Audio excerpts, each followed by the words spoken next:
This episode is brought to you by CarterComics.com. It is your one-stop shop for all comic needs, whether they be graded or raw. Carter Comics has got it all.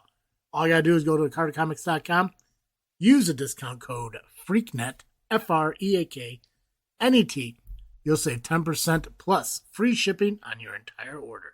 Again, CarterComics.com, one-stop shop for all comic needs. It's time! It's time! It's JFW time!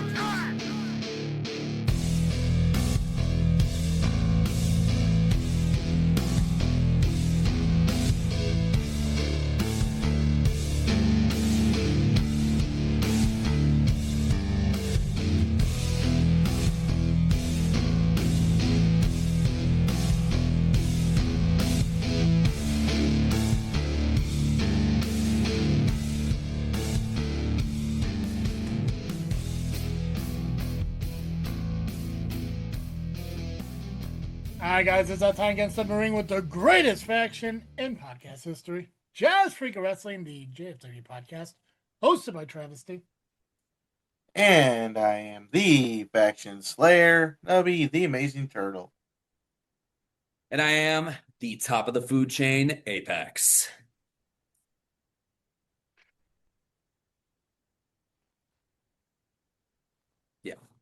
Yeah. Turtle, I'm noticing you are missing something, and I'm sure we're going to have go over that. Yeah, I'm missing a few brain cells. How'd you know? Gonna say that, but did you some get knocked out? No. Oh, okay. But I'm sure I'm missing brain cells anyway. We all lose a little each day.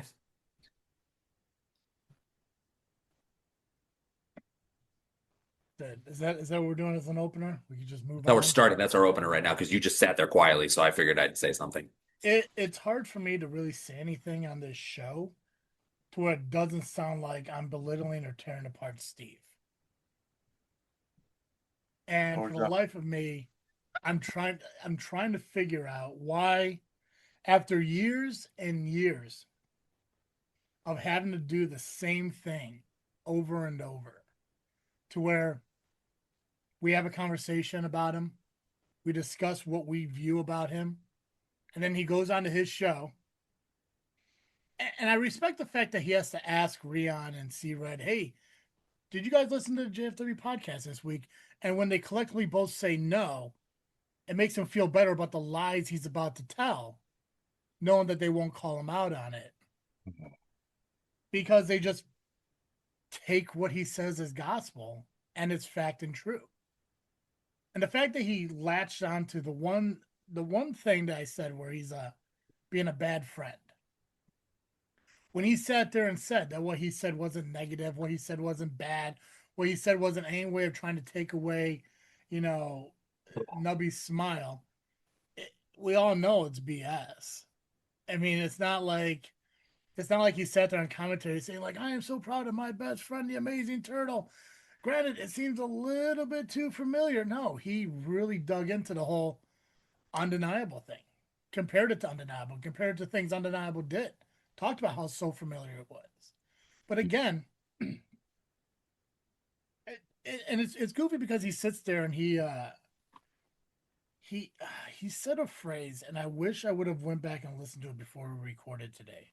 Because obviously he makes the whole. Actually, I think it was C-Red that says that we do what we always do. That we'll listen to what Steve says, and then we wait a week to respond to it. Which that's usually how the following Monday works after Tuesday. But it was goofy where Steve said something about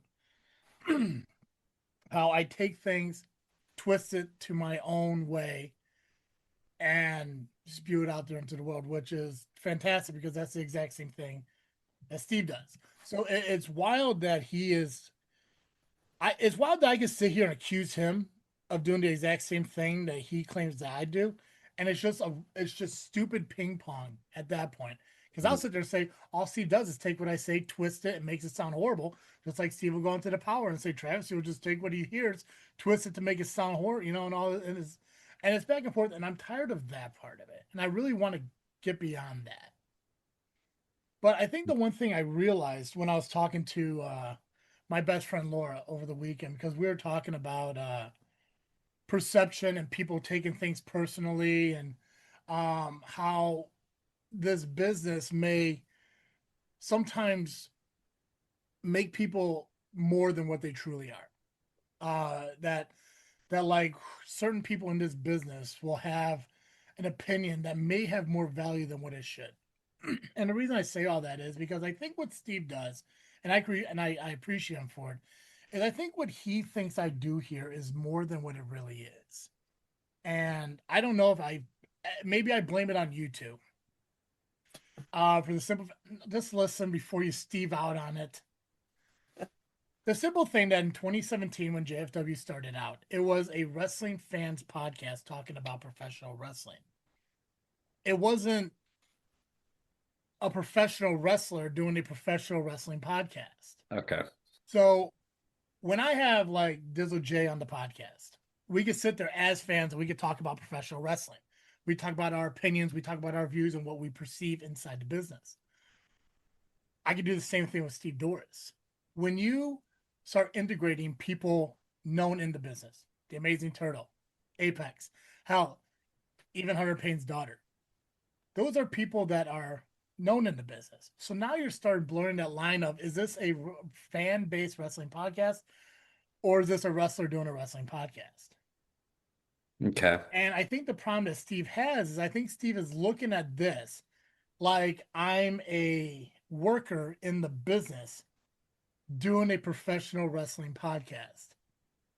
And I've never saw myself as that. Regardless of the commentary stuff I do, the GM of SCW, I never saw this as being a worker doing a wrestling podcast. I'm not the Power Hour where you got Rion, C-Red, Steve.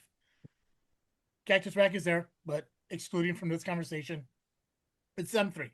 Three workers in this business doing a wrestling podcast. Scott Spade, Wrestling on the Fly.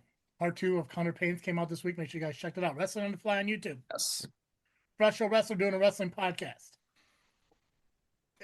That's not me.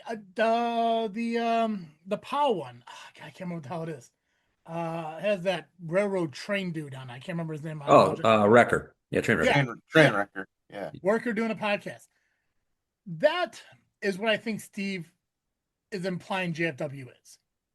Hell, I could even say the Loving and Tuxedo podcast, for all it's worth, attempts to be workers doing a wrestling podcast. Mm-hmm. When I do my podcast, Travis D is a fan of professional wrestling. This is a professional wrestling podcast hosted by a fan of professional wrestling. So when I state my opinion or give what I perceive on this podcast, this is what, as a fan, I acknowledge and how I perceive shit to be. It's not a worker sitting behind the curtain with Steve, learning what he's doing and calling his bullshit out here on the podcast.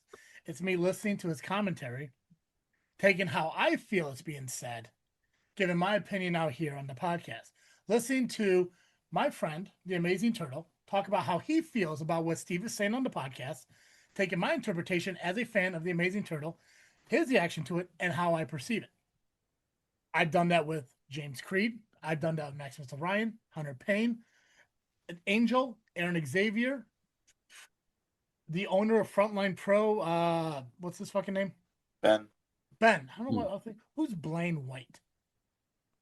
Never heard of him. Never heard of him. Now we got to find out, but okay. Ben McCoy up there at Frontline Pro. Perception. When I see how people are through social media, through podcasts, through the shows that I go to, as a wrestling fan, this is what I see. This is how I respond, and that's how I give my opinions on this show. So maybe over the course of the years, and it's stupid that we're coming down to, I think, the final 5 or 6 episodes that the Power Hour has, to where maybe this is finally the moment where he understands it.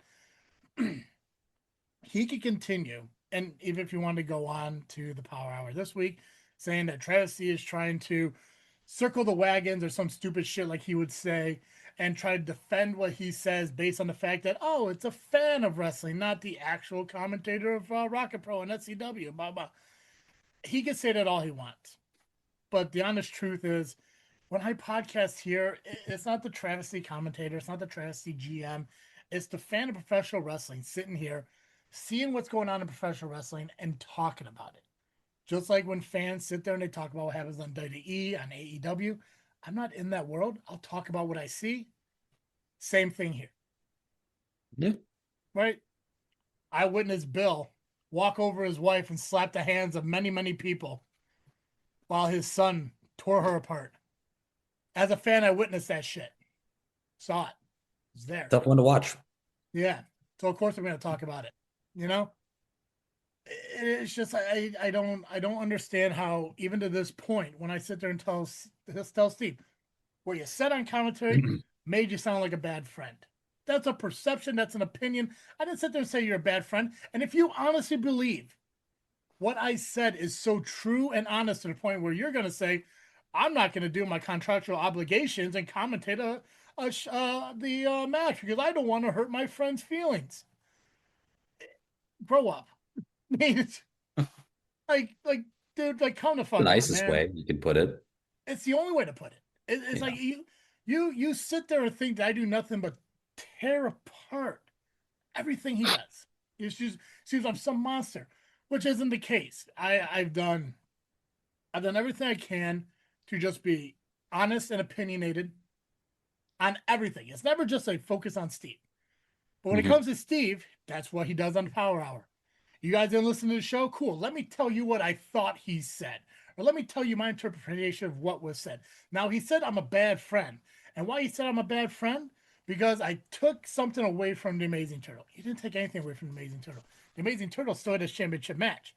The Amazing Turtle still went in there, focused, ready to go. The only thing you took away is maybe a little bit of, support from Steve that he thought he was going to get. And he could sit there and say, you went on to your podcast. And that's another thing too that I realized. Let me move on to that point instead of all this. First off, Nubby, I'll support you no matter what. Win or lose, you're still my guy. Yep. I think the one thing I realized too is when you look at Steve, the commentator, and Steve, the podcast host, I think is kind of the same as me here. Because when Steve is on his commentating and whatever, he's larger than life. He's exciting. He doesn't care. No nonsense, no bullshit. He'll just let shit fly.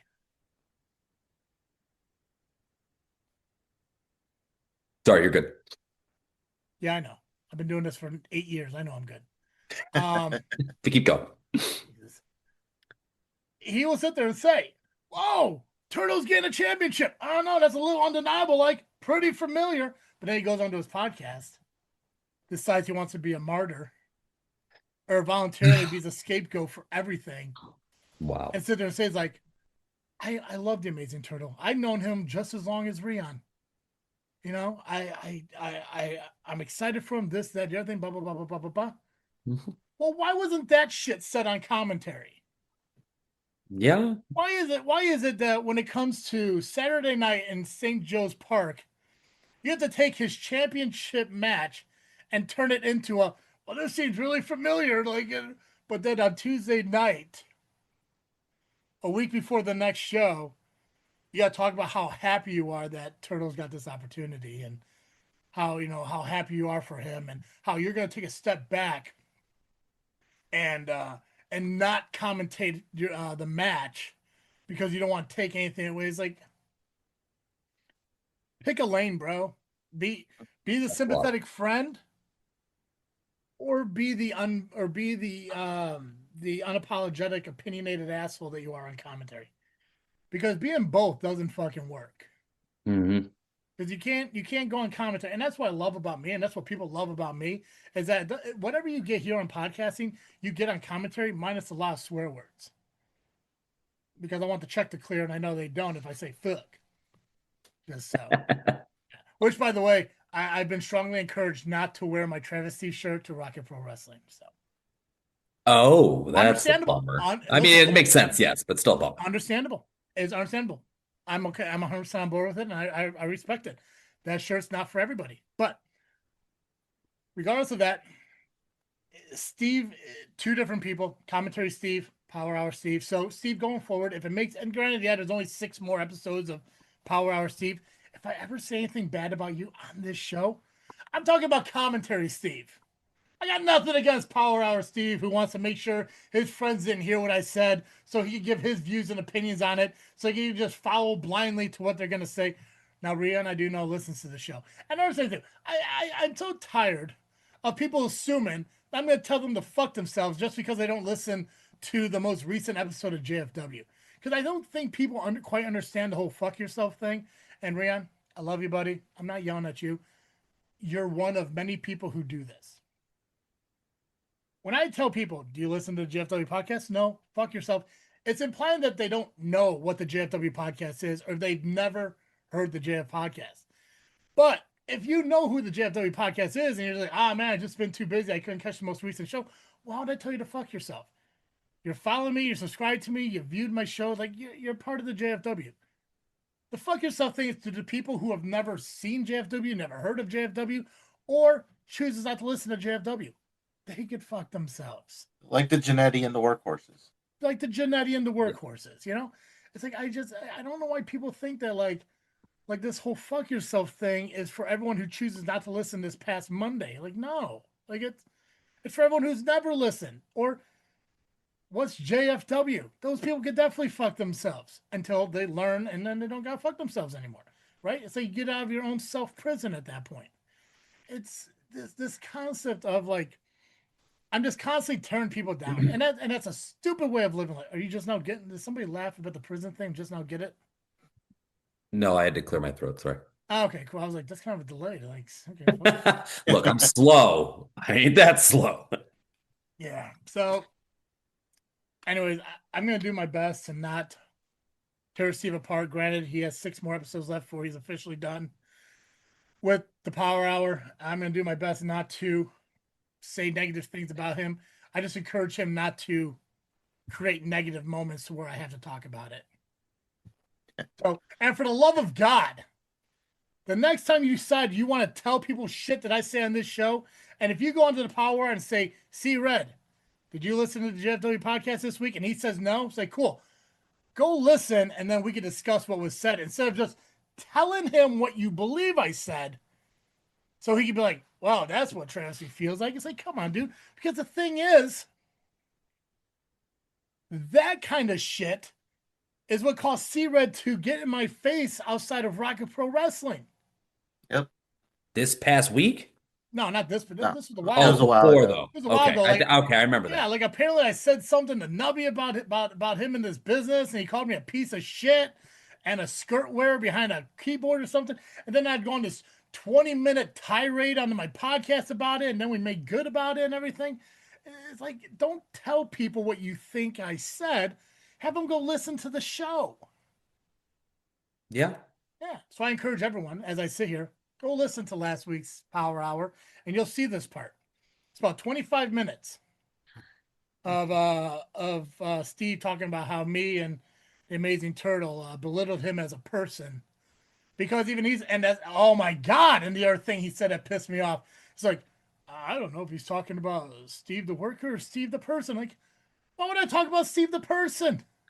It's always work. Steve the person isn't the one on commentary telling Nubby that he's doing undeniable shit. Come on. We're in the business. Come on. We literally, I literally played the entire 2 minutes of the segment and him on commentary. And let me put this disclaimer out first before I go on. Yeah. If Steve listens to this, we're talking about last week. Mm-hmm. So this is not this has nothing to do what took place at Rocket Pro at this point. So if you said all nice things at Rocket Pro, good, love you for it. But that's not what this is about. What was he still on? about?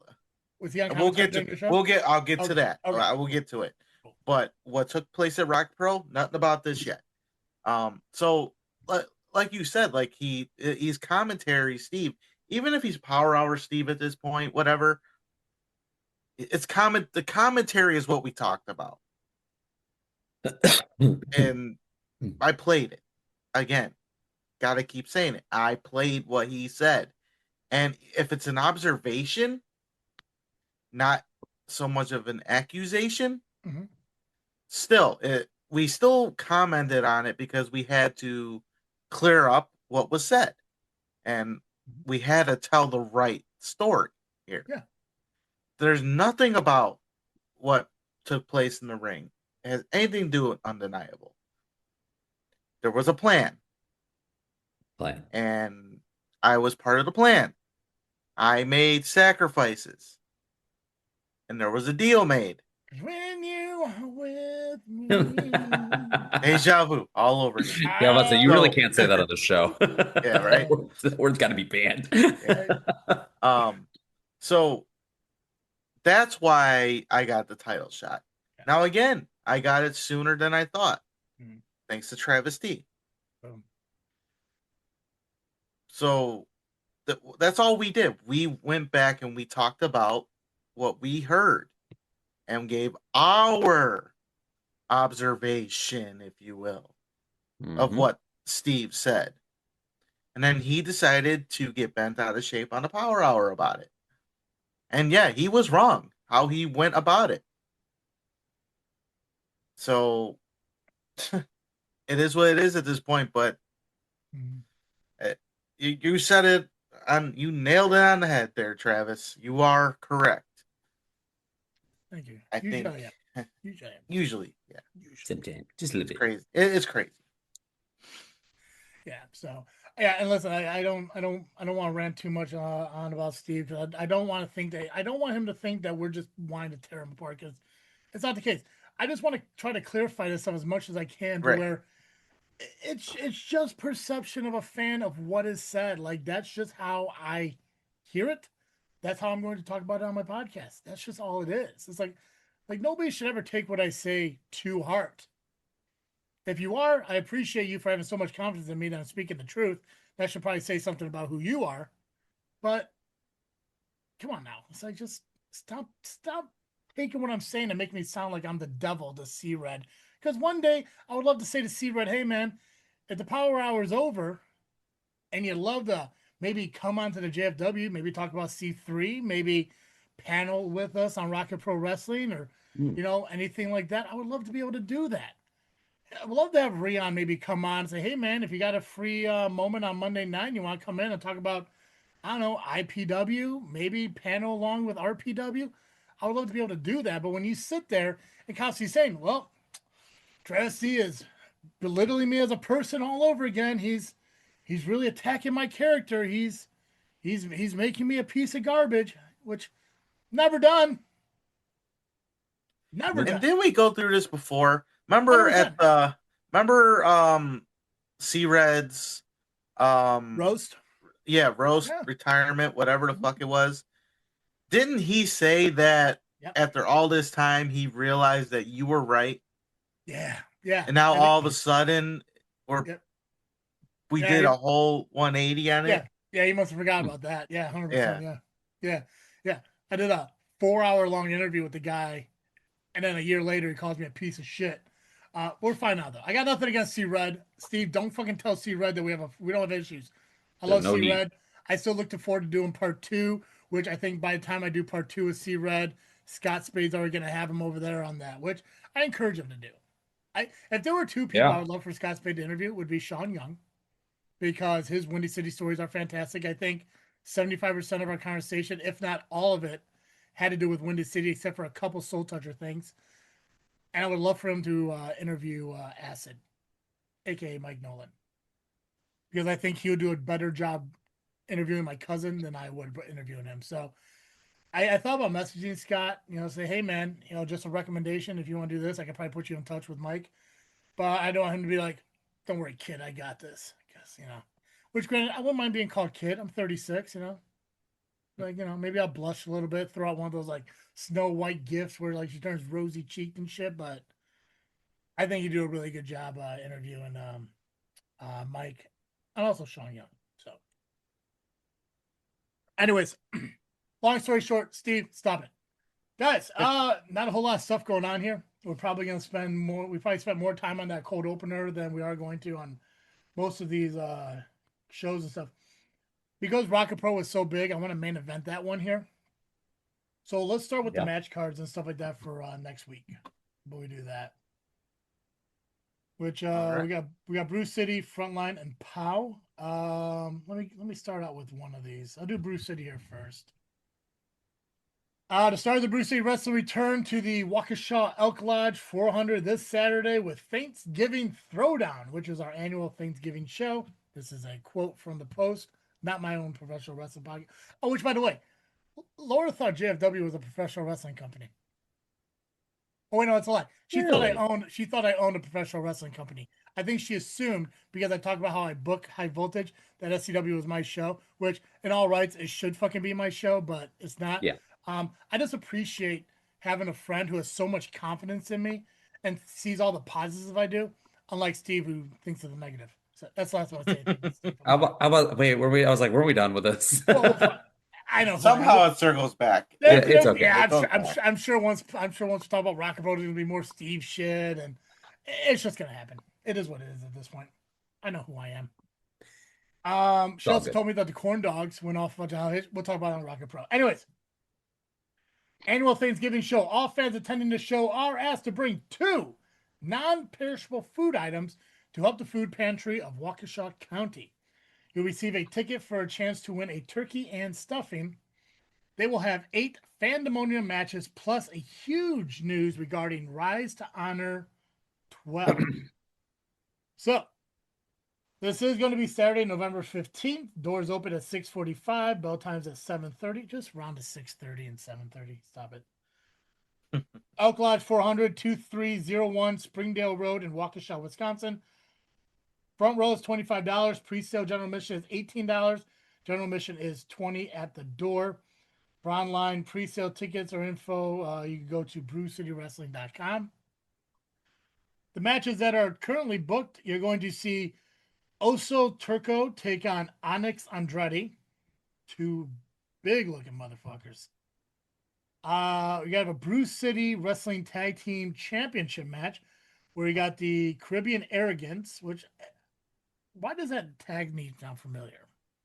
Because they've been in SCW before. Oh. Okay. Guess it's been a minute. Their opponents is going to be Raven Radix and 4 question marks. I don't know how to properly pronounce that, but wait, so it's a mystery opponent? Way to explain the joke there, Apex. Okay, I said I wasn't that slow to not get a joke earlier. I needed to understand this one. Where's your wife at? Get him a helmet. Not here. Not yet. Take those crayons away before you use the rest of them. Brew City Wrestling Heritage Championship. You good? Yeah. Oh, okay, just checking. Brew City Wrestling. Okay, I thought you were smelling yourself or something. I was like, nah. I just didn't know. I thought maybe you stunk, and I was like, no, that's just your podcasting. Brew City Wrestling Heritage Championship. We got Josiah Vatsana versus Roy Zay St. James versus Ryan Roberts versus Jack Cyrus. Fatal 4-way for a championship. You got Country Air taking on Dysfunction and Bobby V. And for those of you who don't know, Dysfunction, former Elite Pro Heavyweight Champion.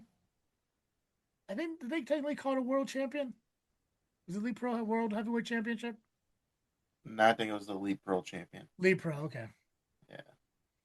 Remember, they didn't want to say EPW, so I'm assuming. You can't say EPW. I said that a couple of times, and yeah, Nolan did not like that. I didn't like his thing where he justified having a TV title because the match aired on like local cable. Yeah. And I was like, dude, it's professional wrestling. You call whatever you want at this point, you know. He's like, no, we have a TV title because it aired on channel 11 or whatever. I was like, It 26 or something. I don't know. Is that local cable?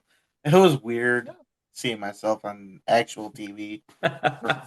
Well, what's cool is too is like, because I don't know if you guys know this or not or anything, but SCW Championship used to be the SCW Heavyweight Championship before Maverick Cage defended it in England and became a world heavyweight championship. So, Really? Did not know if you guys do that or not. Yeah. New facts for me. Well, here's a fact about the TV title of Elite Pro. Hell yeah. Did you know it became the World TV Championship? I did not. See, look at that. See? Because Paulie defended it in Canada. Boom, there we go.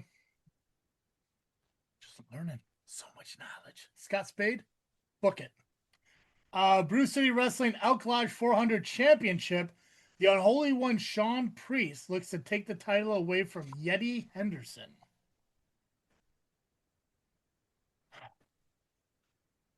I don't know. This guy's not my best friend. The guy who looks like my best friend, Max Sinister. Yeah, that was throwing me off. I almost thought it was. Nah, the guy who looks like my best friend, Max Sinister, is taking on Brandon Blaze. And for the Brew City World Heavyweight Championship, Big John Crowley looks to defend against a one-man Riot Squad, Gunnar Wicks. So, if you're in the Waukesha area this Saturday, you got a couple perishable items you look to donate, bring them on in over here to Brew City's Wrestling at the Elk Lodge. Get yourself into a raffle to win some turkey and stuffing, which, to my opinion, the two greatest things at any Thanksgiving dinner. Dark meat over white meat, of course, plus stuffing is always delicious, especially when people actually put like celery and stuff in it. Well, yeah, they're stickers. What do you want me to see about them? Anyways, stuffing, turkey, win it. Yeah, Brew City Wrestling this Saturday. All right, Nubby. What you got for Frontline? What do I have for Frontline? I'm going to tell you what I have for Frontline right now. What are you doing, Apex? Yeah, what are you doing, dude? Do you not see yourself on camera? No. What the hell? Yeah. I had you guys in the corner for a second, and it overlapped you guys on top of me. So no, I did not see where I was at. I haven't moved. I don't understand that at all. You did that last week too. Yeah, I haven't moved. Oh man. God, even the camera wants to get away from you. Yeah, that makes sense. Next week I'll have a new setup because I'm switching to the gaming PC. Nice. Frontline Pro presents the Freedom Cup. Yes, it's the Freedom Cup tournament once again. Yeah. Saturday, November 11th. No, November 15th. 15th. That's right. Tomorrow's the 11th. Yeah. Well, I don't know where. You know what I did? I put November and I put 11/15. Go figure, right? At the Bakerville Bar, 10631 County Road B in Marshfield, Wisconsin. Bell time is 7 p.m. General admission is $20. All right, we're going to talk about this Freedom Cup tournament. And the winner gets a Frontline Pro title shot at Honor Bound, which takes place June 13th, 2026. This tournament features 4 singles matches, with the winners of each match will face off in a fatal 4-way, 1 fall to a finish. Sorry, Travis. This is not elimination. Boo. You are fucking up, bud. That's Letterkenny. Say Letterkenny? Letterkenny, yeah. Yeah, you are fucking up, bud. You Shorzy. Such a good movie. Such a good show. Such a good show. Oh, if they make a movie, I'm watching it twice. Have you watched Shorzy 2 yet? No, not yet. No, I do got to binge some short. I'm still trying to get finished with Letterkenny first. It's the most random show I've ever seen in my life. So good. So good, though. So good. Sorry, Nubby. Yes. Yeah. It should be elimination. Everything should be eliminations. Mm-hmm. Yeah. In one of the matches, it'll be Marche Rocket taking on Brock Hall. Quinn Whittick will be taking on Jack Vaughn. Shaq Jordan will be taking on Kayvon Lee. And Jared Jacks will be taking on Josh Price. Does Shaq Jordan come out with every title, you think? It's got to, I'm right? sure he does. Right? I mean, you have all 3. You should be showing all 3, right? I mean, didn't Ultimate Dragon do that with his 50 titles back in the day? Yeah. Okay. So now, Nubby, you've been around Shaq Jordan. Pax, I don't know if you ever been with Shaq Jordan around yet. Yeah, I've shared locker room a few times. How does he wear all 3 belts of the ring? That I have not seen. I have but not. no, I want you to predict how he's going to come out with them. I say one around his head. One around his head. You think head? Okay. Like the Bubba Ray Dudley style. Yeah. Okay. I say the waist as well. Plate in the front, right? Yes. Yeah. Okay. Waist. Okay. And then maybe one around one of the shoulders. So I'll change mine to the head and then both on his arms, and he's going to come out with them. That too. That's what I'm thinking. It was waist or head. So one around the waist and then 2 around the shoulders. So like one around. Yeah. Okay. I'm gonna say one around the waist, and the other ones are gonna be angled across his midsection. Now I've never seen that done, and that would be cool. Yeah. Well, I'm gonna tell you right now, if he does it, I'm gonna assume he listens to JFW and it was my idea. So just like how you got your championship. So yeah, your championship match. So yeah, I think because of Frontline Pro, the military themed stuff like that, that'd be something unique and something different. How like you watch certain war shows or war movies and they got like the bullets that are like strapped across the chest. I think he does something like that. I think something like that, 100%. Yeah. And if he does do it, then yeah. If he does do it, 100%, he listens to the show. Yeah, I'll take credit for it. Or maybe a certain somebody will tell him. You gotta message him. Yeah. For the Liberty title, we have Rory Shield defending the championship against Melanie Cruz. Yeah, it's gonna be a good one. Okay. Yeah. And then for the Frontline Pro Championship, we have Sierra defending against the Warhorse. How long do you think it's gonna be before we get Sierra versus Melanie Cruz for that championship? I say by March. By March, I say, but I will go. I'll go before spring. Next few months, I think so, 100%. Maybe this match has a big component leading towards that. Right. I'd say so. Maybe Melanie wins the women's title and they do a winner takes all. Ooh. The men or the world and the women's champion. That's right. The heavyweight. I mean, Frontline Pro's been making history lately, so wouldn't put it past them. Yeah. And if it does happen, then Ben listens to the show. 100%, yeah. And we'll take credit for it. Yeah, we like that. But that's the match card as of right now for the Freedom Cup 2025, taking place this Saturday, November the 15th at the Bakerville Bar. Nice. Okay. The only other match or the other show that we're going to cover here, as far as this upcoming weekend, because of course there's other shows out there probably going to happen, but we don't cover those. But this one, I didn't know about until Nubby mentioned it to me this morning. I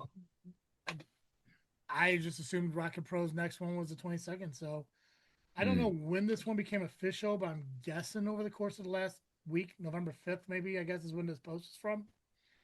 But the Rick Paradise Memorial Show. God? You there, No. God? No, something worse right now. Ooh, is it your wife? Yeah. Is she back from her double spa day? She's not happy right now, so no, it was not a double spa day. It's probably because you didn't get her a double spa day. Yeah, no, it's more the kids are being bad right now. Yeah. Just primarily Little Apex. Trade them in. I bet you get like a twofer, like trade them both in for one decent one. No, the older one's the girl's decent. It's the Little Apex. Girl. Come here, girl. Anyways. Rick Paradise Memorial Show is this Friday, November 14th. So you can still check out Frontline Pro or Brew City if you want to head up to Wisconsin for either one of those shows on Saturday. It's hosted a memorial show in honor of Rick Paradise, who we lost this past summer. You'll see POW stars from the past, present, and future come together for what should be a great night. All proceeds go to his nephew Owen and the Fight Like Owen benefit. A GoFundMe page has been made for Owen's story and is available at the link. You can follow it over on the POWW Entertainment page. Go to the November 5th post for the memorial service, but it's at tinyurl.com/fightlikeowen GoFundMe.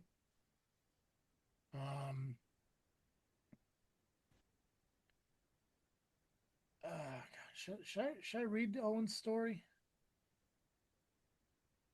Of Paradise? Well, the fundraiser that for his nephew Owen.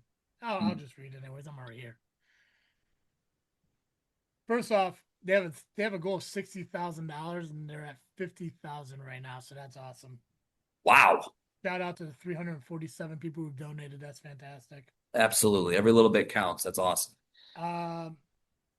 This is directly off of the GoFundMe page, so it's actually in there. I believe that's called third person when they say I and me and stuff. But our newest family member, Owen James, has been in the NICU since birth, now more than 110 days.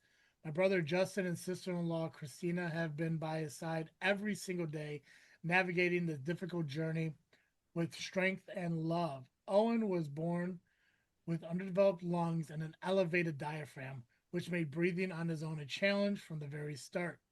Further testing revealed bilateral vocal cord paralysis, limiting his ability to breathe and eventually speak. More recently, doctors discovered that the root of his challenges is congenital myasthenia. God, where's Joe when you need him? Congenital myasthenia syndrome, CMS, a rare genetic condition that affects the way signals pass from nerves to muscles. This explains Owen's breathing difficulty, vocal cord paralysis, and low muscle tone. The good news is that Owen now has vocal cord paresis, meaning there is some movement, and has begun treatment. Doctors are hopeful and has already shown slight improvement. While we still don't know whether he will need a tracheotomy, which would mean Owen will need 24/7 care when he is able to come home. With that said, we finally feel there is direction and a plan forward. Every prayer we have is that we can avoid this procedure, but if it becomes necessary, Owen will face it with the same courage he's shown every day. Owen even reached a joyful milestone over Labor Day weekend. The NICU team helped us bring him outside for the very first time. Even though it was brief, seeing the world with his own eyes was a blessing for our little fighter. The ongoing hospital care, treatment, and potential long-term support Owen needs brings immense medical costs, with Justin and Christina potentially needing extended leave from work. We're asking you for continued help, whether it's through a donation, sharing this page, or keeping Owen in your prayers. Every bit of support means the world. Any funds beyond his medical needs will go to a college fund for his future. Thank you for standing with Owen, Justin, and Christina during this fight. We are deeply grateful. Hashtag fight like Owen. Hashtag FLO. Hashtag NICU strong. So proceeds from this event is going to go to that benefit. So if you're free on a Friday, if you are up at the Elk Grove VFW 400, another VFW 400. Huh. This, however, is in Elk Grove, Illinois at 400 Devon Avenue. It is Friday, November 14th. Doors at 7, shows at 8, $25 first row, $20 general admission. Four and under are free. So Pex, both your kids could go. The 2010 POW Hall of Fame inductee, Rick Paradise, is a show in his honor. So, yeah. No matches booked as of yet for it, but regardless, POW has a lot of great guys. So I'm sure you're going to see the double champ Emery there. And who knows, maybe even dented and forehead boy Headford will be there too. So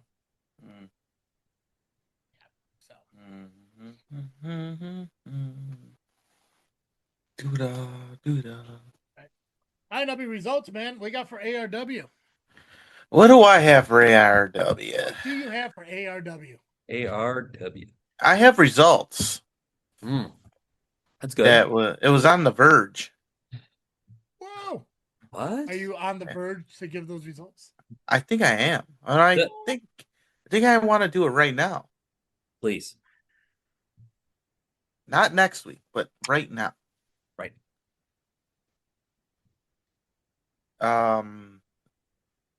So Brendan Balling defeated KJ Carter, and that match happens to be on YouTube as of right now. So check out the ARWPRO on YouTube for these matches. And this is the first one that's been put up so far. They're really quick about that.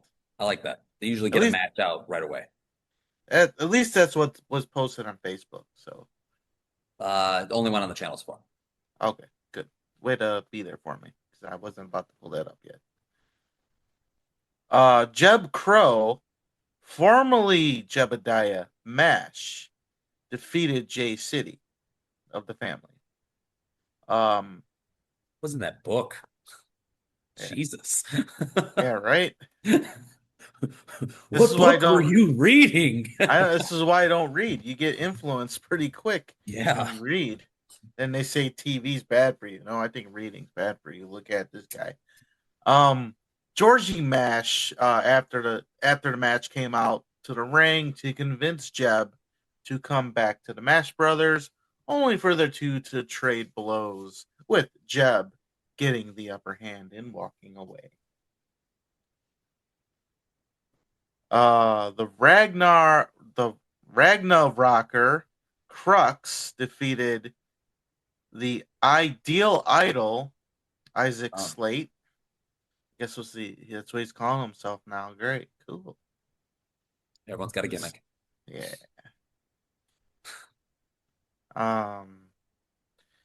Sempiternal and the Cult Classic 6-man tag match ended in a no contest as all participants brawled in and outside of the ring. So it sounds like there needs to be another 6-man tag match in a cage. Just saying.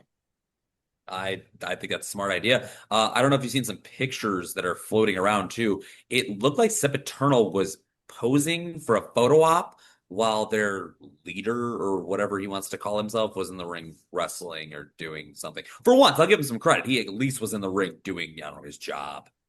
So, thought that was interesting. I won't give that man credit for anything. Nah, that's as much as you get. Fuck that guy. Absolutely. It was nice not hearing about him the last few weeks. It's been quiet. Yeah. Did you see his hot fiance got married? Yeah. Oh, who did he get married to? I don't fucking know. Some piece of shit. Hopefully better than him. Some donkey teeth looking motherfucker. Yeah.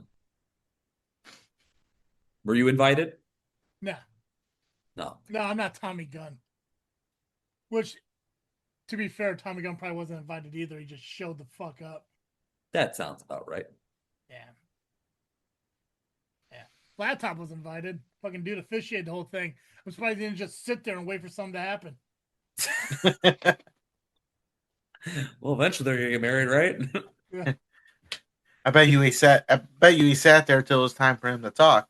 Oh, 100%. Yeah, just right there, the fuck against the wall, just watched. Oh, is it my turn now? Gotcha. After his nap. Now this is an interesting name. The Peanut Butter Zombie. I had so many questions. Continue. Saturn Price defeated Chuck Bowman. So many questions. I gotta go see this guy's face. The Peanut Butter Zombie. Like what? It's peanut butter zombie time. Now, peanut butter zombie time. Now the next time I watch Walking Dead, I'll be thinking about peanut butter. Peanut butter zombie time. I was more. You seen the video of the dude that covered himself in chocolate after he Easter Bunny chocolate. And he's like, I'm the Easter Bunny. I'm the Easter Bunny. That's what I'm picturing right now. Just in peanut butter, because I saw that guy do that too. Just cover himself in peanut butter. It just seemed like a waste of peanut butter. But okay. Crazy. The program retained the tag team championships over Adam Stallion and Hans Carden in their debut. And then in the main event, the Standard of Excellence Battle Royal for the UAW Championship was won by Judas Chavez. Congratulations. And if you follow Judas Chavez on social media, he did, it's actually on the ARW page as well. Check it out. He did a post-match promo thing and vows to win every championship in 2026. Or gonna try anyway. Do you think that that guy's beautiful on the inside? I'm sure. Think you maybe he's innocence personified? I mean, maybe. You think he would drag you down, knock you out, maybe even run away? Do you believe he's cold as December snow? Maybe. Anyone realizing that I'm doing the lyrics to Judas by Fozzy or? I know the Judas lyrics pretty extensively. When you said when you said that last part, I kind of caught on to it. Whatever I become. Inside. Right? There you go. Yeah. God, no, I can't do this. Remember back in the day when I used to just call him Chavez? Yeah. Yeah, you didn't want to call him Judas. Right, now look at him now. Now he's a champion. You're welcome for tough love. I'll get a fucking grown-up haircut. You know what? Part of his uptake is he dumped Mikey Peterson. Remember that that promo they did on us on the JFW exclusive? Mm-hmm. Yeah. Ever since he dumped him, so I want to get the workhorses in SCW. I definitely want to. I want to work them. Bring them on here or bring them to SCW. You said bring them to SCW. No, I don't want them on here. Fuck no. Oh, okay. I'm trying to grow this fucking podcast. Not end it one day. I need the backwood mouth breathers on here. Fuck no. I found with them just being listeners of the show. I don't want them on the show. Hell no. I mean, they've been there before. I'd like to have them back. Yeah. Flat Top. I know you're listening. You goofy. Workhorses. SCW. Pizza and beer needs someone to slap around. Wait. Cowabunga Crew needs someone to slap around. Yeah. TM. TM. Yeah. Cowabunga Crew needs someone to slap around. Little fucking Amazing Turtle. Huh? Some Sean Danger. Some Jay Thunder. Yeah. Hey. Right. Yeah. Hell yeah. 6-man. Make it elimination tag. Book it or else. Oh, yeah. And well, that was ARW on the Verge. They return November 26th, the night before Thanksgiving, for the biggest show of the year, Black and Blue Wednesday. Details to come. I can't wait to see you there. Nice. ARWPRO, Nubby. This is where we got the next hour and a half to kill. Yeah. Let's see if I can get through it in an hour and 45. All right, so Harvest Havoc took place. Shout out to Tony Gabagool for providing me with these as I was kind of busy throughout the show, and we'll find out why I was busy as we go into this match. Because the match that I was involved in was first. It started the show. So, yes, it was the heavyweight title match. Amazing Turtle. Maximus Orion. I can't believe I got to talk about this. What happened? So, we're both in the ring. Michael Allen about to make the announcements. We do the boxing ones for title matches. Yeah. And then all of a sudden, music hits. It was Damian Saint, Oh boy. general manager of Rocket Pro Wrestling. Uh-huh. He decided he wants to throw his weight around once again. He's deciding that he's going to make it a triple threat match. Now, Maximus decides he wants to go punch Damian Saint. So he jumps out of the ring and walks up that ramp. For some reason, I grabbed the mic and I said, Maximus, hold on. Don't do it.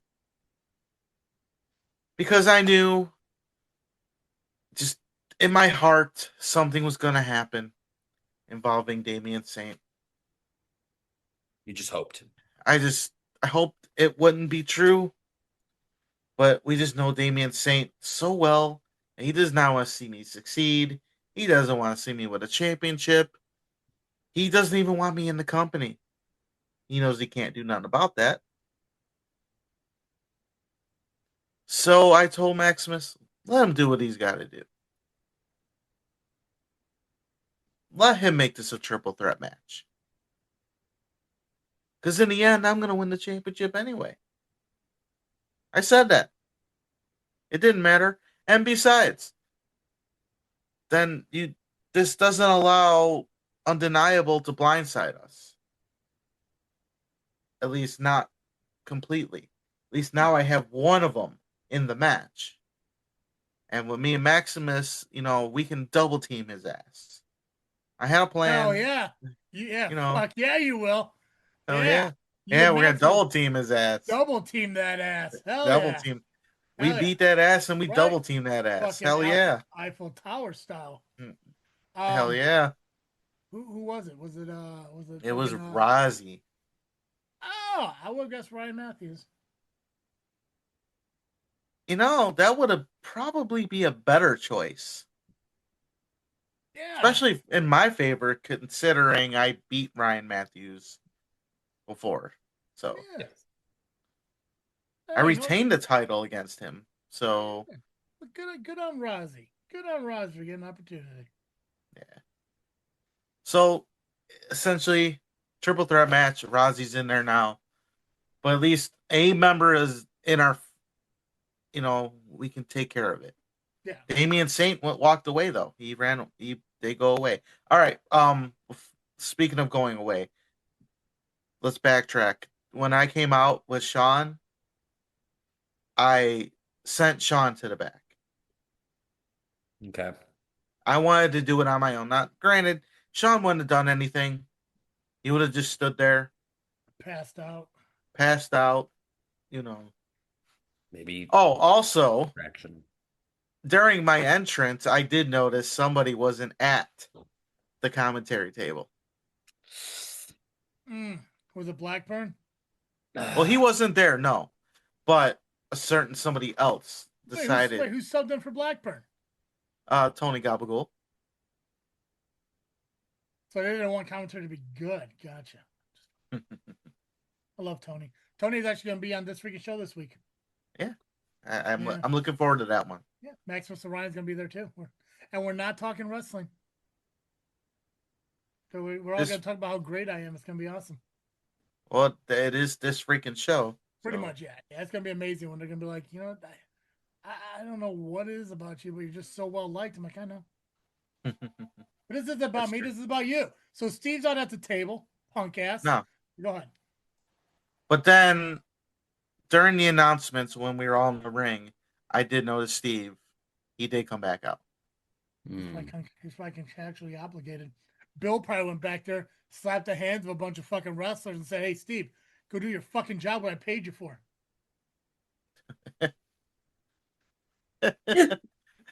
That sounds accurate, actually. Even if it didn't happen, we're gonna make it happen. That's the story. We're sticking to it. Where you at? You're down. I'm coming. Hang on. Turtle was just in the ring, like, why do I hear Bill's entrance music? Right? Fucking, you got the Titantron lights on going. You know It's like, what's going on? He's just walking through the locker room, shit still playing because he knows that button before he left there anyways. Fucking Bill. Oh my God, yes. Oh man. So match starts. Me and Maximus, we pretty much just ignored Rozzy for that hot couple seconds. We did our shit, got our shit in, if you will. Shit in. And then Rozzy decided he wanted to get his shit in, decides to poke me in the eye, and then pushes Maximus. So we both decided, you want to fight? Okay. We beat the shit out of him. Eventually he got out. He actually ended up out of the ring. Nope. Now Maximus, for some reason, wanted me to do a dive. He wanted me to jump. I mean, Turtle, you're pretty agile, but doesn't he know turtles like usually stay to the ground? Shell? Well, let's just say I felt for it. I told him, God. So I told him, well, hold the rope. I need that. Yeah, I can't jump down. I can't jump that high. I go to hit the ropes, and all of a sudden, I'm getting booted in the face. I'm like, touche. Yeah. Touche. I can imagine your opponent laying outside the ring and fucking like Maximus going and lifting the bottom rope as high as he can. Just bring off the rope and just thud, tuck and roll, and just roll out the ring on top of the dude. Dude. I feel like that has happened on accident. We're going to find this footage. That's a move. That is a move. It's like, hey, lift the rope. He goes to the second one. No. Go down one more. He pulls at the bottom one. And you just run and just do it. Just fucking, man. Let's add that to the move set. Oh, God. Hell yeah. Anyways, so what really happened? So he kicked me in the face as I was coming off the ropes. Touche. I did tell him I want him to try and actually win the match, be a champion, defend the championship. So touche. I should have known better. But it's fine because, I did fight back after that. But when I went for my super slice, I forgot Rozzy was there because he's pretty forgettable. I mean, he is Patrick Mahomes after all. He pulled me out of the ring, threw me into the post, and I was kind of out for a little bit. Those two went at it for a while. I tried to get back in to stop a submission. Rozzy decided to stop me in the process. Okay, knocked me out. Maximus fought back, and then when he was ready to give him the choke slam, I stopped Maximus, give him my stunner, hit Maximus with a shell shock, and then a shell and back.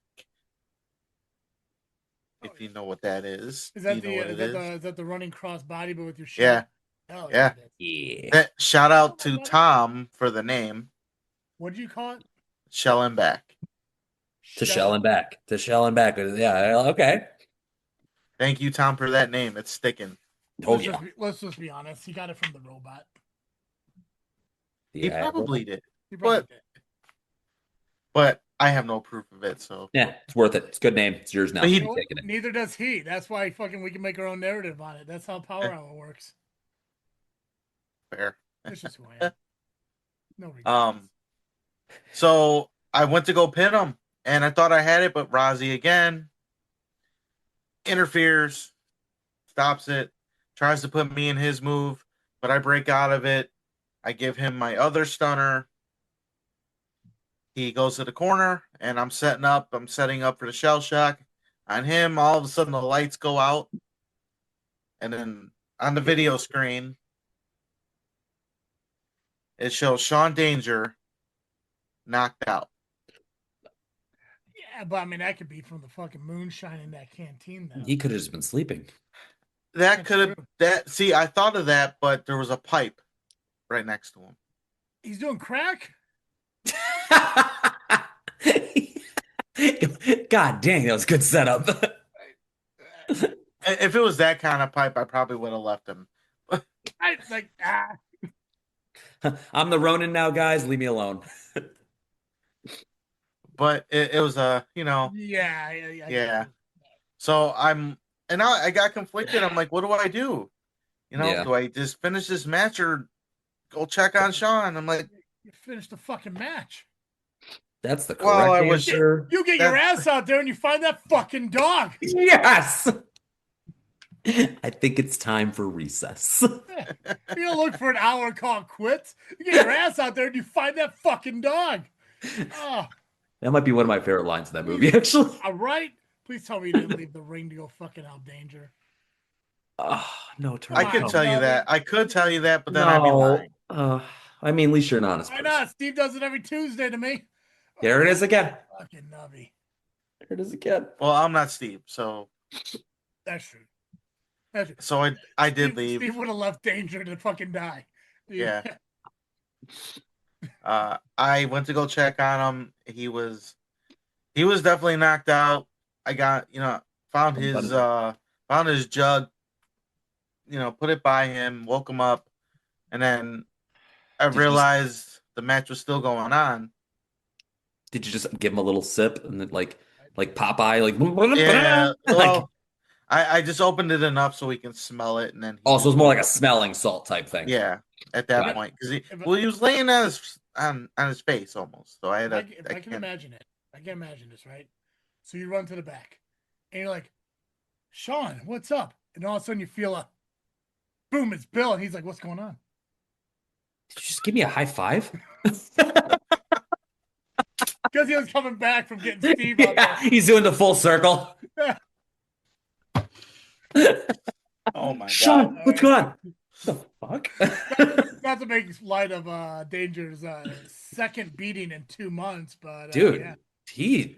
they just finding moments with him, and they always beat up your Yeah. son when you're not around. I swear. Yeah. That seems to be the thing, but They- this time, I sent him to the back, so you this one's kind of on you. Yeah, this one's it might be. Because otherwise he would have been out there, yeah. Yeah. yeah. I think Um. it's safe to say this was the doing of the LAM. What? I mean, the LAM had to be the one that took out Danger, right?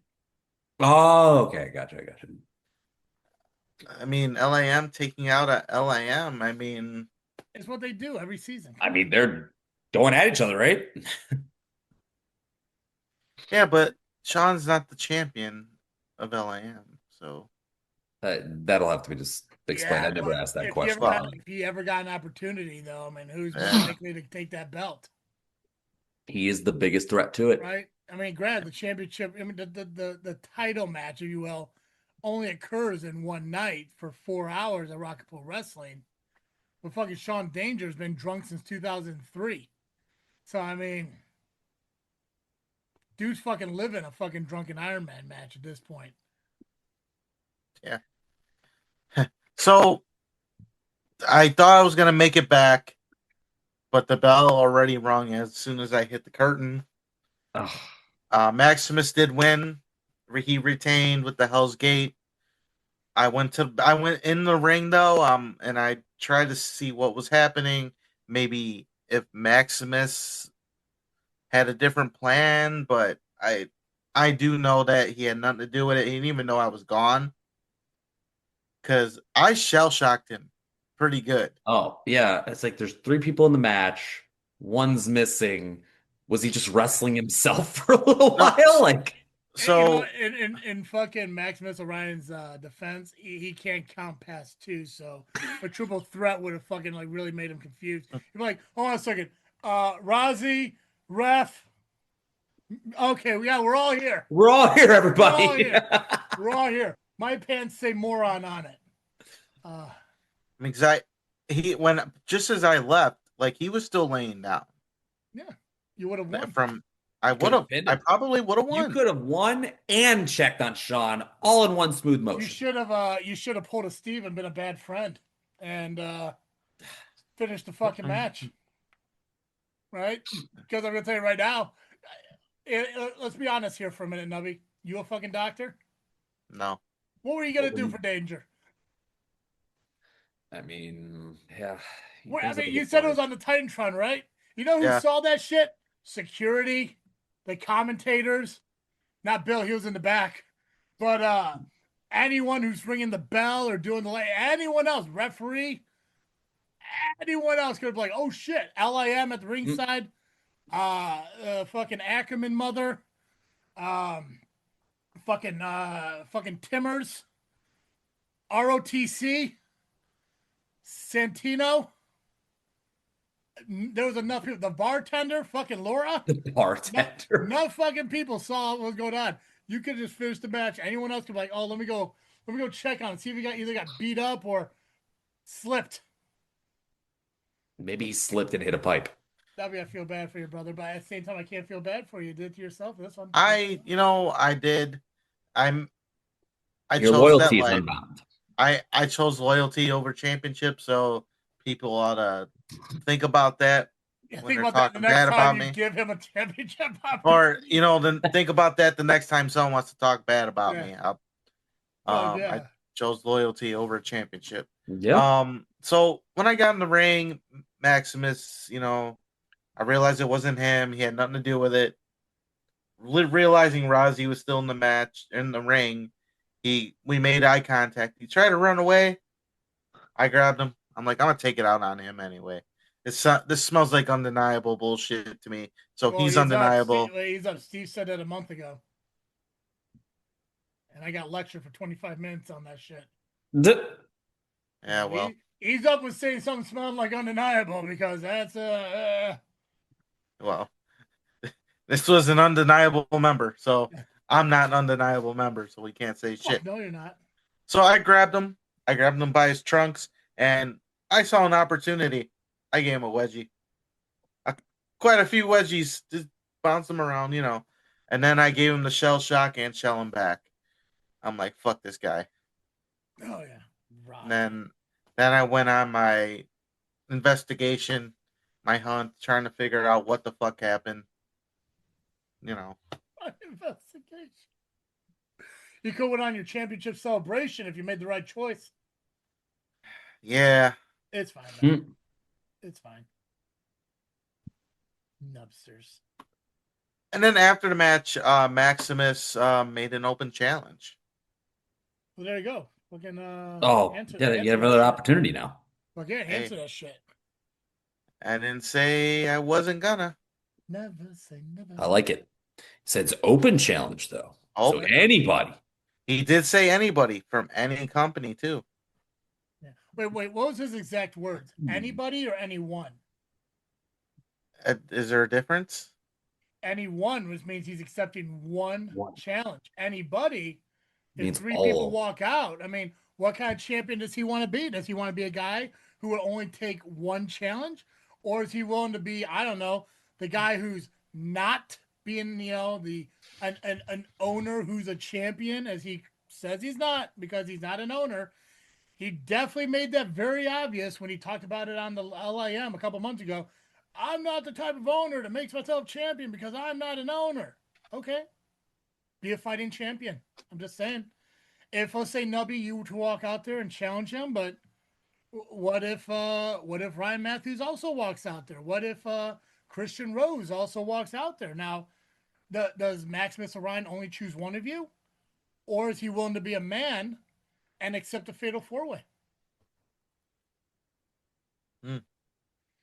There's a lot of questions in that. I'm just saying. I get there's only one silhouette on the RPW flyer for next month, but yeah, if Maximus wants to sit here and say, I'm a fighting champion, I'm going to be the best champion that Rocket Pro Wrestling has to offer. I may not be the greatest, but I'm going to be the best one.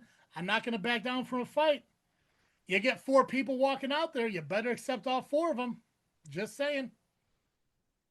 Just throwing it out there. I'm not here trying to change fucking rules and shit, but I'm just saying I'm fucking armchair booking a hell lot better than fucking Nuke. Which, Grand Nuke has nothing to do with all this, but I haven't said anything bad about Nuke in a while, so. Yeah, you've been pretty good about that. Yeah. Well, either way, it's an open challenge, and if not you, who do you think answers it?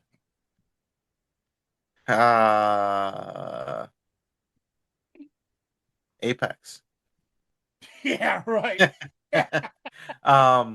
Which Man, one?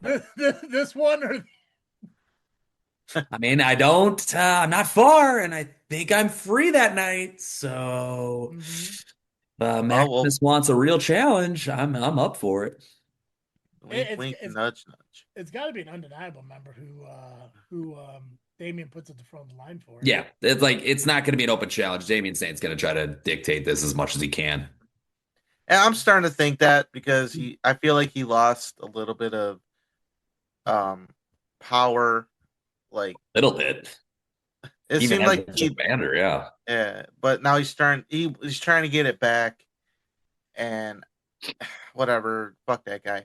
But yeah, it'll be interesting who does answer the challenge because he said, I don't know, anyone or anybody, whatever word he used, and it could be from any company. So we'll find out at Christmas Chaos.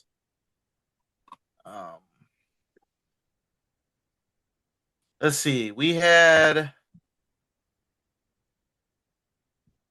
Jesus DeSafio versus Johnny Nye. Johnny Nye picked up the win via pinfall. However, after the match, Rozzy, fucking Rozzy, he came out. I guess I didn't knock him out enough. Maybe I should have hit him harder. I should have hit him harder. You know what it is? He's got too much hair that protects him. That's what it is. He came out and attacked Johnny Nye. Nuke then came out and told him to stop whatever and set up a tag match for next month, Christmas Chaos, where DeSafio and Rozzy will face off against Johnny Nye and a partner of his choosing. Johnny Nye already chose his partner.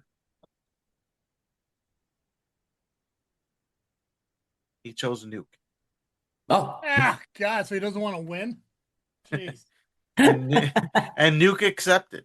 And there goes the nice comments. What the fuck? It's like, I want to win a tag team match. Who am I going to pick? The guy who doesn't wrestle. I want that guy. I mean, it's logic. I get it. You're logically on point here. Fucking, you could grab fucking 3/4 of the commentary team. Because any one of them has had a fucking match. Well, I guess if you want to consider, I guess if you include Gabagool, 80%. If you want to count that fucking backyard bullshit in the LI movie. Why Nuke? Why? Because he done a stunner on somebody 6 months ago? Come on now. Jesus. Johnny Nye must have something up his sleeve. No, he doesn't. No, he doesn't. That's some LIM logic. Well, he is LIM. I know, right? He could have chose the Amazing Turtle. He could have chose Sean Danger. Could have chose Hot Rod Daddy Andy. He could have picked Maximus Orion. He could have picked friend of the LIM Burnham. Who else is a fucking wrestler? Rion, C-Red, Pat, Double J. Anyone else who was a champion or a wrestler in LIM that I'm missing? Any one of them. But no, he's like, I'm going to choose Nuke. Why? Yeah.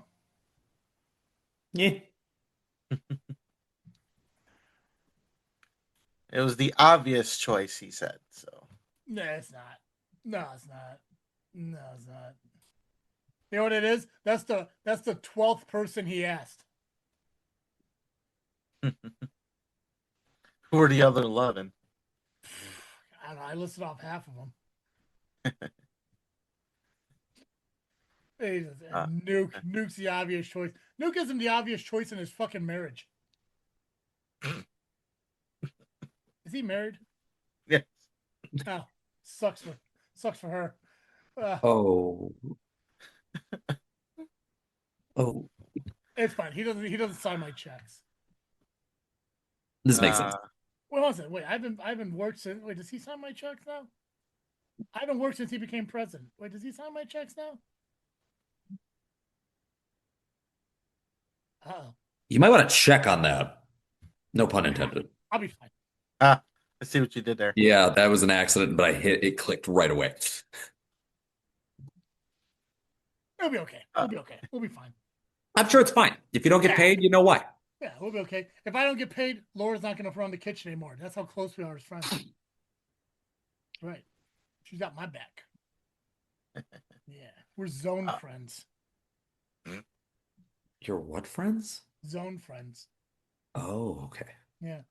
Yeah. She says it a different way, but I just know like it just means we're so focused on how great our friendship is that we're zoning in on it. So Oh, okay. yeah. Hashtag zone friends. Make that a t-shirt. Make that a t-shirt. All right. So we had a Rocket to the Top briefcase qualifier. It was Corey McHenry taking on Marche Rocket. Marche Rocket wins and advanced to the main event for the briefcase. However, after the match, Corey McHenry was sad, mad, all the above. So Shelly, for some reason, leaves commentary, goes to talk to Corey. She tells him that she wants him to go find himself and go get ready for another match tonight, as she has added him to the Outer Limits match. Oh. You can find yourself that fast, huh? Awesome. So Corey McHenry was in a match against Marche Rocket, lost, and then the least Rewarded. important commentator leaves the table, walks up to you and says, "Hey, let me hype you up on your wrestling capabilities, as I have wrestled in a main event before on Rocket Pro Wrestling, and go find yourself because I'm going to stick you in another match the exact same night." It seems interesting to be rewarded for losing. I just don't understand. Like, you fucking who takes a guy who just lost to Marche Rocket and say, "Hey, you're good enough to go into another match tonight and potentially win in a triple threat"?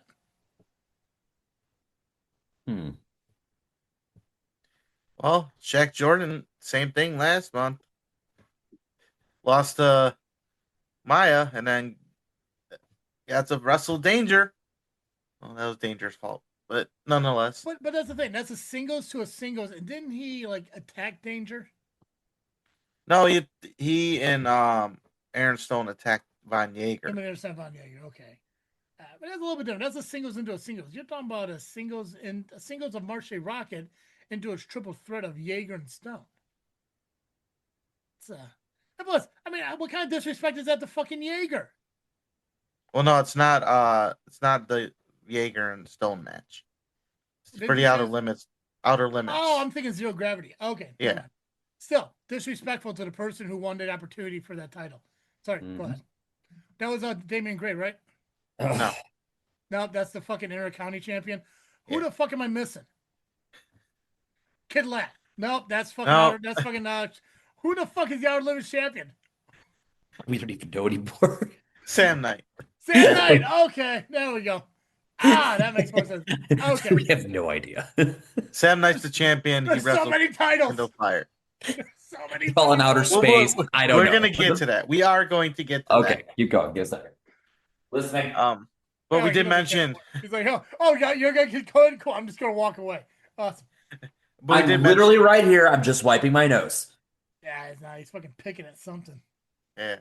We did mention Von Jaeger and Aaron Stone, which, by the way, I did purchase a Von Jaeger hat over the Oh, did you? Wait, what kind of hat? Is it like a ball cap, a beanie? What were we looking at? It's all ball cap. Ooh, nice. I got convinced by a couple of girls who were helping sell his merch. And then we had an argument over the colors, because one thought it was red and orange when another hat was orange, like a little bit more like lighter orange. And then there was an actual red hat, so we were arguing which one was the red. Considering I work in the printing industry, I deal with color. I know my colors. It was clearly orange. Were these women attractive? Yes, very. They should just went with what they said. Who cares? God, this is why you're single. No, I'm not. God, whatever. I'll ask another question there. Wait, what?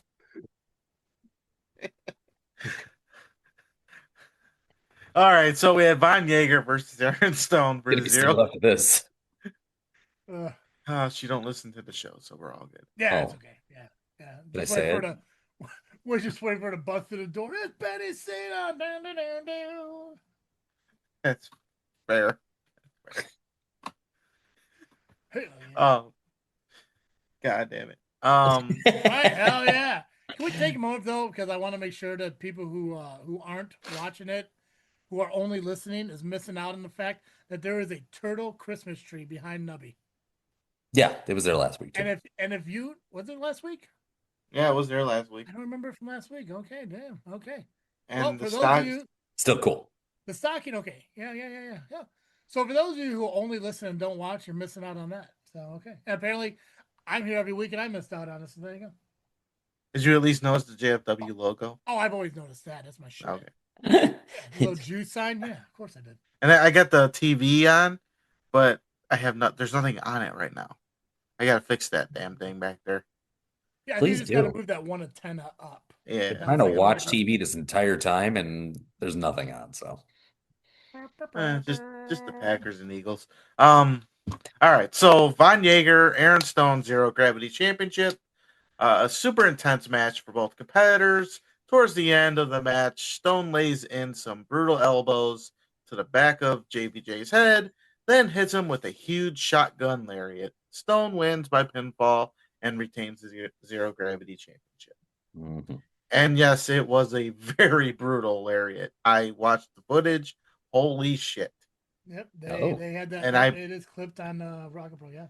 And I believe I felt it before. It's very brutal. But you know what? That is the Aaron Stone that I think has been waiting to come out at ARWPRO for quite some time. That is vintage IPW Aaron Stone. That's the shit that happens when Steve runs his mouth. You all blame Steve for that one. Called him Okay. soft, and looks what happened. Fucking JVJ almost loses his head. Ironically, Nubby buys a hat. It's crazy. Yeah. Guy almost loses his head. Nubby buys a hat. Weird. I bought the orange one, by the way. I would cool. hope so. I would hope so. It kind of goes with what you're doing. So I want you to be safe when you're crossing traffic at night. I just gotta remember to bring it inside so I can wear it next week. It's been in the car all week, or since Saturday. With my pizza and beer hat, because apparently I wear hats to the shows, but leave it in the car because I don't like to wear a hat while I'm driving. yeah, okay. Just leave it on the seat. Same. John Bowman took on Mike Anthony. Mike Anthony wins by submission, but even after the bell is rung, Mike won't break the hold. All refs come out to try and break it up. Brooks Berna comes out for the save. Once Bowman gets up, though, he pushes Brooks Berna away. So, hey, might be seeing a little bit of a turn, if you will. Maybe.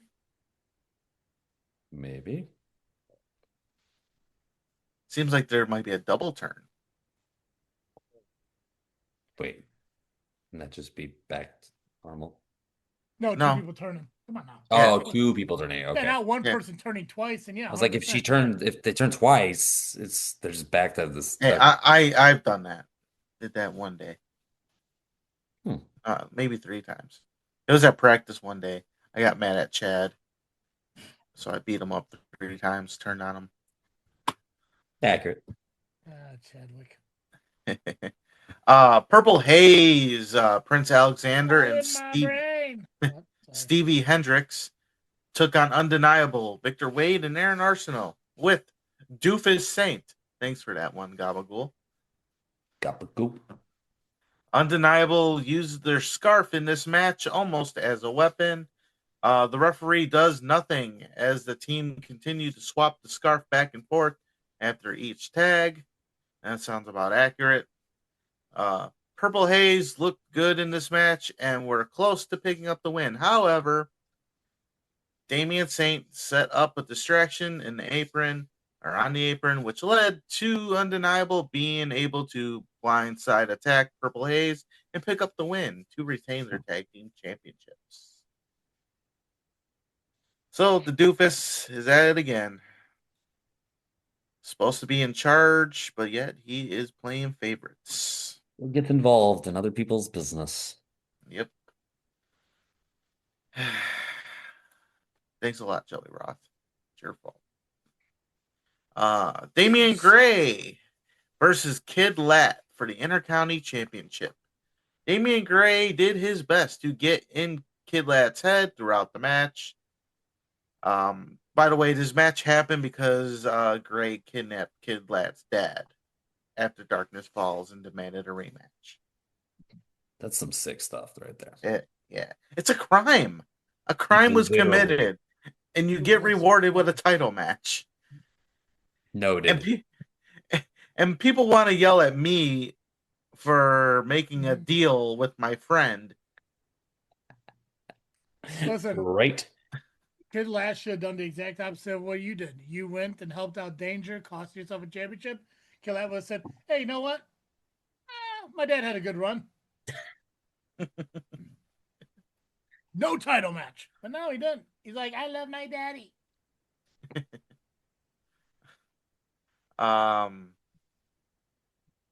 Towards the end of the match, the ref does get knocked out. Kid Lat ends up with Gray's bat in one hand and his mask in the other.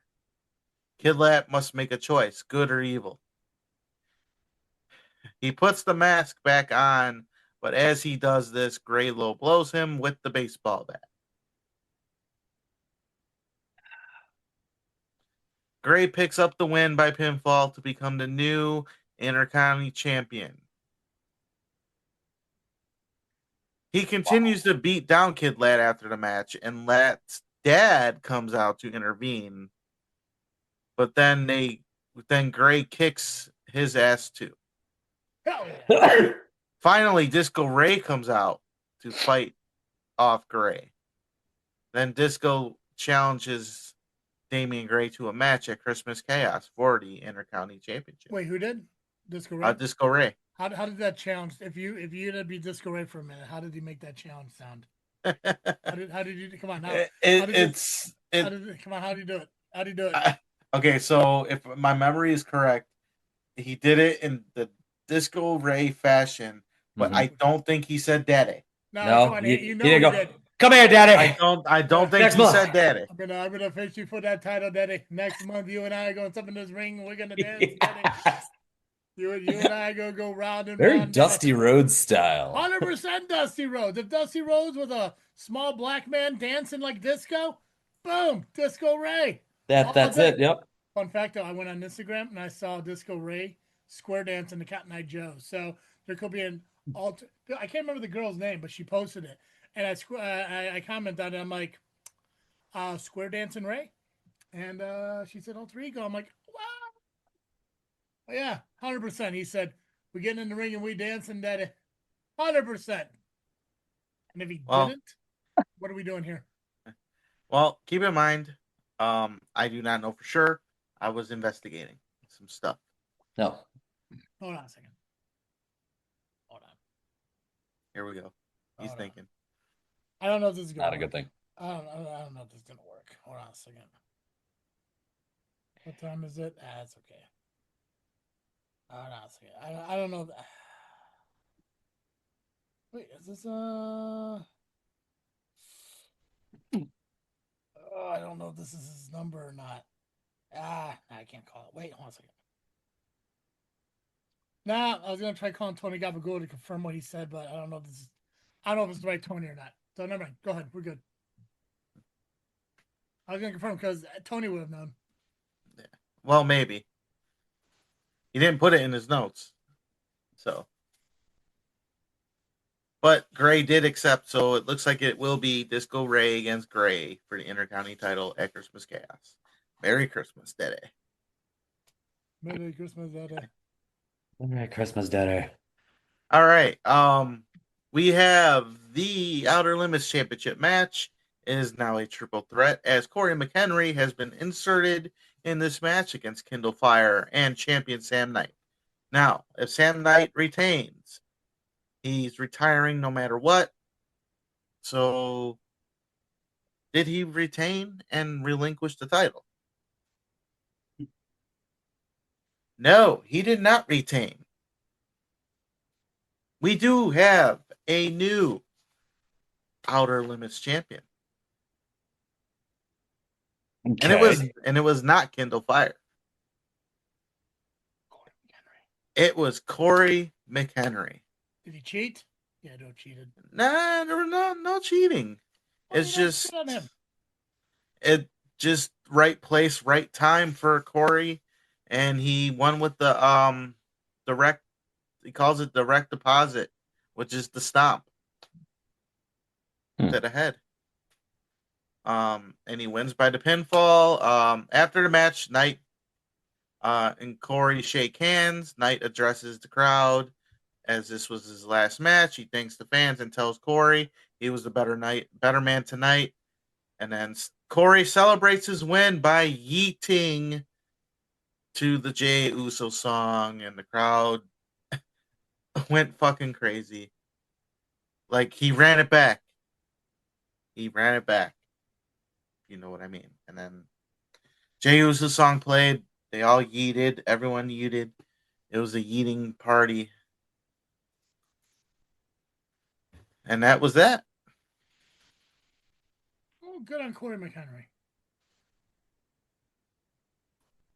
All right, we have the Rocket to the Top briefcase ladder match. Sam Eli, Silky Smooth, Brooks Burner, Shaq Jordan, Marche Rocket, who? Brooks Burner. It sounded like you almost called him Boner. Close. But you didn't. I think you got the first part out, and then you said Burnham, but almost like you said Brooks Burner. Burner. Never mind, we're good. I thought you said Boner. Never mind, we're good. Your thing. All right, Marche Rocket, Maya Carras. This match was nothing but chaos, and it was. I caught what I could throughout the night or throughout the match. Brooks Burner went through a ladder at one point. Maya almost got the briefcase twice, but Silky eventually threw her out in the crowd. Sam and Brooks went on a rampage in the crowd, putting each other through chairs. In the end, finally, it was Shaq and Marche in the ring. Marche took control of the match, but Stone interferes. Go figure. I think one of you called that. I think it was you, Travis. Boom! He's always a factor. Come on now. Yeah. He enters the ring and attacks Marche with Shaq. Then a masked man comes out and attacks Stone and Shaq, and motions for Marche to climb the ladder. As Marche is 3/4 of the way up the ladder, the masked man hits him in the leg with the chair. The masked man then beats down Marche while he lays in the ring. Shaq climbs the ladder with help of Stone and the masked man. Shaq gets the briefcase. The masked man was revealed. John Danger. I saw the video. Yeah, it was Danger. It was me, Nubby. It was me all along. That seemed like a pretty tall Sean Danger, I'll tell you that. Oh, okay. I saw the video online. I did not. So who's the masked man then? Corey McHenry. Wait, what? I guess he found himself. I was literally about to say the same thing. Holy crap. I was like, well, He found himself. something. He found himself. He found himself. Where'd he Wow. go? First off, the fact that fucking Aaron Stone and Shaq Jordan are together because of things Steve said, you can only assume that Corey McHenry joined them based on shit Shelley said, because Steve and Shelley, they're VCR, right? That's their tag team? VHS. VHS. But close enough. Yeah, so collectively, these three men are together because commentating can't quit fucking getting involved in people's shit. You know, good on Corey McHenry. Okay. Good on Corey McHenry. You know, when I sit here and I can look at it, and like Aaron Stone probably still got a lot of years left in the tank and shit. But I mean, that's a veteran guy that's now leading two young rising fucking stars in this business. That's unstoppable. They do need one more. not sure who it is yet, but they do need one more. Maybe it'll be Sam Knight. Maybe he's not retiring after all. Maybe he'll be the Ric Flair. Or pulling a Mark Henry. Yeah. Hell yeah. They need one more. Who's the Ric Flair left in the tank? You got Stone, you got Shaq, you got Corey McHenry. Who's the Ric Flair? C-Red? I mean, wait, maybe not so much C-Red. Mr. Young. Mr. Young, right? Oh, there we go. Damn. Right? Maybe Rion? I mean, because of IPW, he spent a lot of time with these three guys. Yeah.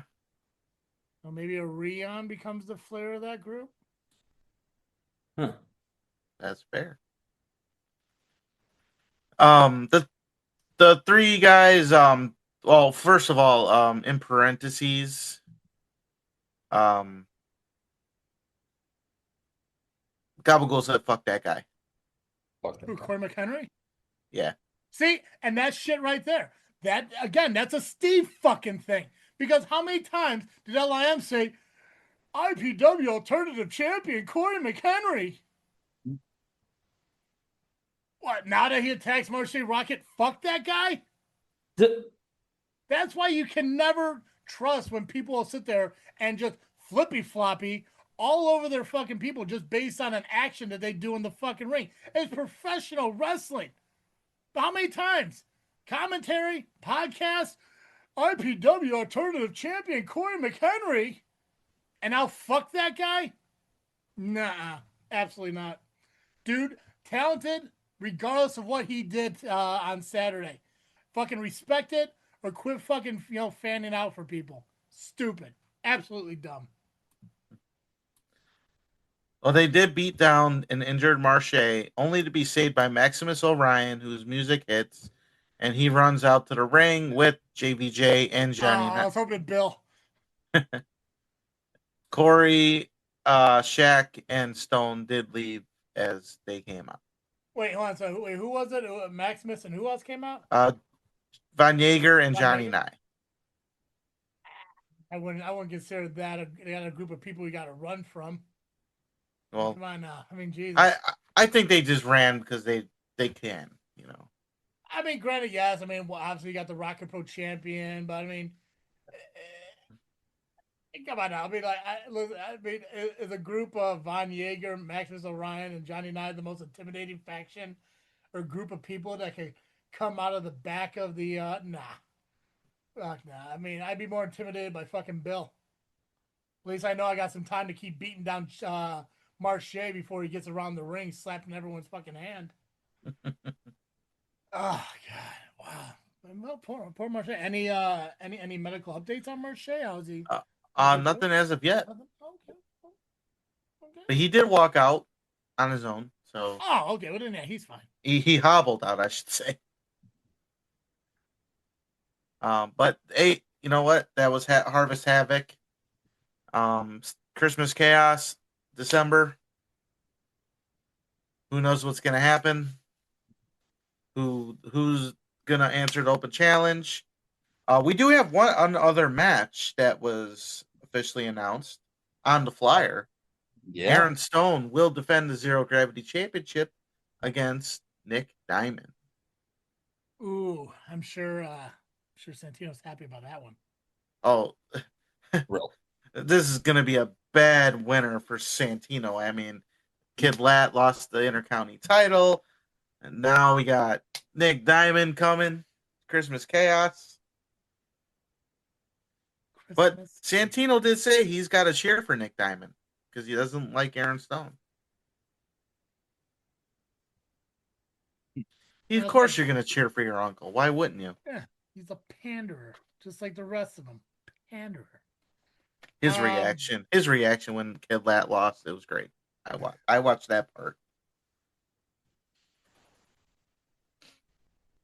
Oh God! Anything else from wrestling this past weekend or any of the shows coming up? No. I got nothing on that. How was your match, man? Want to talk about that real quick? I had a really good match with a friend of mine, Cole Oxamana. Some are saying that was the match of the night at the event in Princeton. Some good money was made. A lot of good fans there. Made some new fans. Any matches you recall off the top of your head? Not so much. The ones I was kind of watching was Terry Allen and Jimmy Blaze took on Axel Abreu and Donovan. That was one of the big. That was like probably one of the only match. I know Magnus King was there too. I was very unfamiliar with a lot of these guys, but it was nice to meet a lot of them. So very very cool show. Very nice group of people. Really good really good match with Loxamana.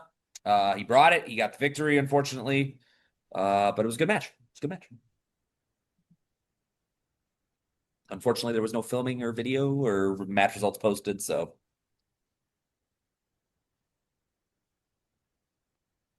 But cool. Okay. Next week we'll cover the results or whatever we could get from Brew City Wrestling or Frontline Pro. Next week's shows as of right now is Thursday we got Freelance, Friday CSW, Saturday is SCW, AAW, and POWW Entertainment. And I know I asked you on Messengers, IPW. Did you say it was the week before or the week after Thanksgiving? Potentially. You said you mean IWA? Yeah. Sorry, yeah. IWA, yeah. Yeah. If there is a show, I think it's that Saturday after Thanksgiving. Gotcha. Okay. So But as of right now, yeah. Good. As of right now, Freelance, CSW, SCW, AAW, and POWW Entertainment. We'll cover the match cards of those next week. Nubby, what's your final freaking thought, man? What you got? So, in a world of pettiness, oh yeah, people making decisions, the terrible decisions when it comes to life, being petty about stuff, I am not going to talk about that. Okay. Oh, okay. I like where this little diversion happened. I kind of want to go into something pretty cool. I just gotta pull it up again. I think it was posted yesterday on TNA. Hold on, let me pause it real quick. I think I know what you're talking about, right? The Elegance brand. Yes. I think this is pretty cool what they're doing, and I think everybody should take this opportunity, mainly the men, because that's what they're doing right now. They're asking for men. So I'm going to play this clip for anyone that hasn't seen it or heard it yet. And I'm going to tell you who I think it should be. Big opportunity for each and every one of you. Big things, big opportunity. Because we are doing a search. We're looking for Mr. Elegance. That's right. If you think you're Mr. Elegance, this is your opportunity. I don't care where you are in the world. You're going to get a 1-year contract. That's right. 1 year. You're going to get to sign with TNA. But more importantly, you get to walk out with the most beautiful women in the entire wrestling world. The Elegance brand. So, ladies, what are you looking for? He's got to have class, some sass, and a big juicy ass. He's got to be strong. Long? Ladies, are we talking about ding dong? Hey, hold on a sec now, ladies. Tell me what you're really looking for. Panache. Moxie. Pizzazz. He's got to be lean, mean, and a fighting machine. That's right. We're looking for all the bells and whistles, fully loaded. So here's your chance to be part of history in this search. It could be you. So if you think you got what it takes, make a video. And I want you to send it right here. More details at TNAWrestling.com. Warning. Action in the ring could lead to heartaches, devastation, broken legs, broken knees, broken fingers, broken toes, broken things, a lot of broken things. You can also have fluids leaking and or death. Wait, what were those disclaimers? Wait, what side effects is this? I mean, oh wow. Why wouldn't anybody want to, jump on this? I mean, the elegance is God. wow. I mean, why would you want to join three beautiful ladies and get a TNA contract? I mean, and who I think it should be And I'm sorry, not you, Apex. No, I know. I knew I was not in that conversation. It's okay. They didn't say we want somebody with a fucked up ear. Always comes back to the ear. 13 or 14 more times, and I'm out of here. Okay. That's in one day. Yeah, I don't know. It resets every week. Every week it resets. I think it should be Nick Diamond. I kind of agree with you. I'm still gonna submit, obviously. Well, go ahead, you do it. I know I won't, but I am not upset if I'm not chosen over Diamond at this point. You know, it would be a good one to consider, though. Who? Christian Torjan. He doesn't have an ass, though. He doesn't, but the character kind of fits. He can make it work. Yeah, I mean, he can. Character-wise, yeah, I guess. But, he can make it work. No, but I think Nick Diamond would blend in very well. Oh, absolutely. And okay, and yeah, I did get the idea from him because he was the one that posted it. But I told him to go. I did tell him go for it because he would fit in perfectly, just because of who he is now, and considering he deserves to be there.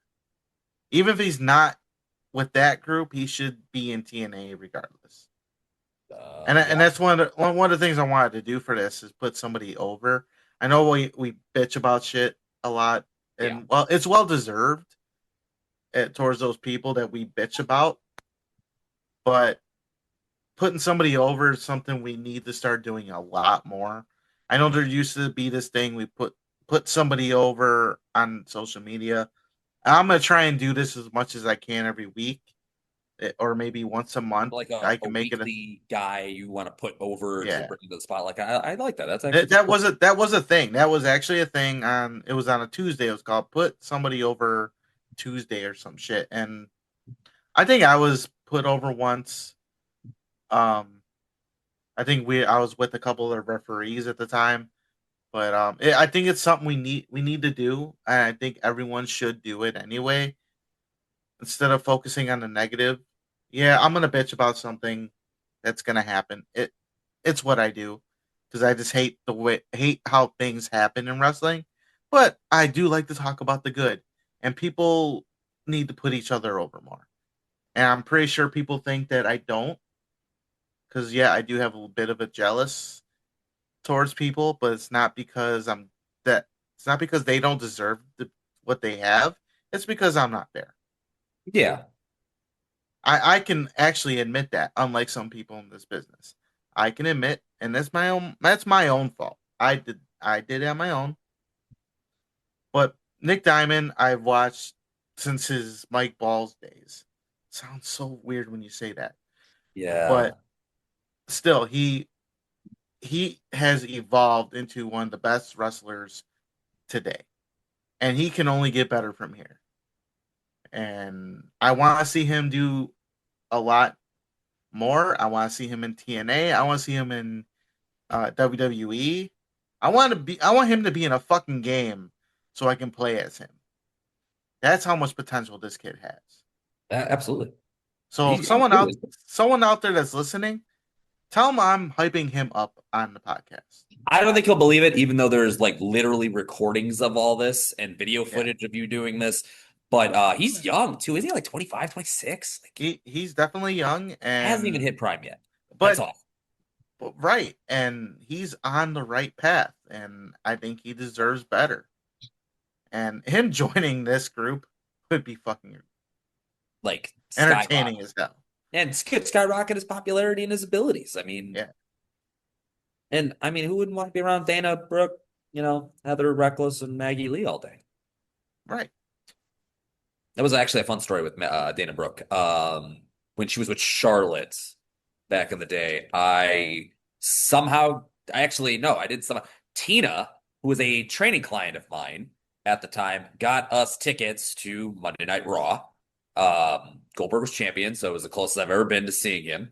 And I was yelling at Dana Brooke the entire time because I was actually close enough. I just kept yelling her name. And eventually she finally just put her hand up and told me to talk to the hand on live TV. And I sat there like, nobody's ever going to freaking believe that was to me. Son of a bitch.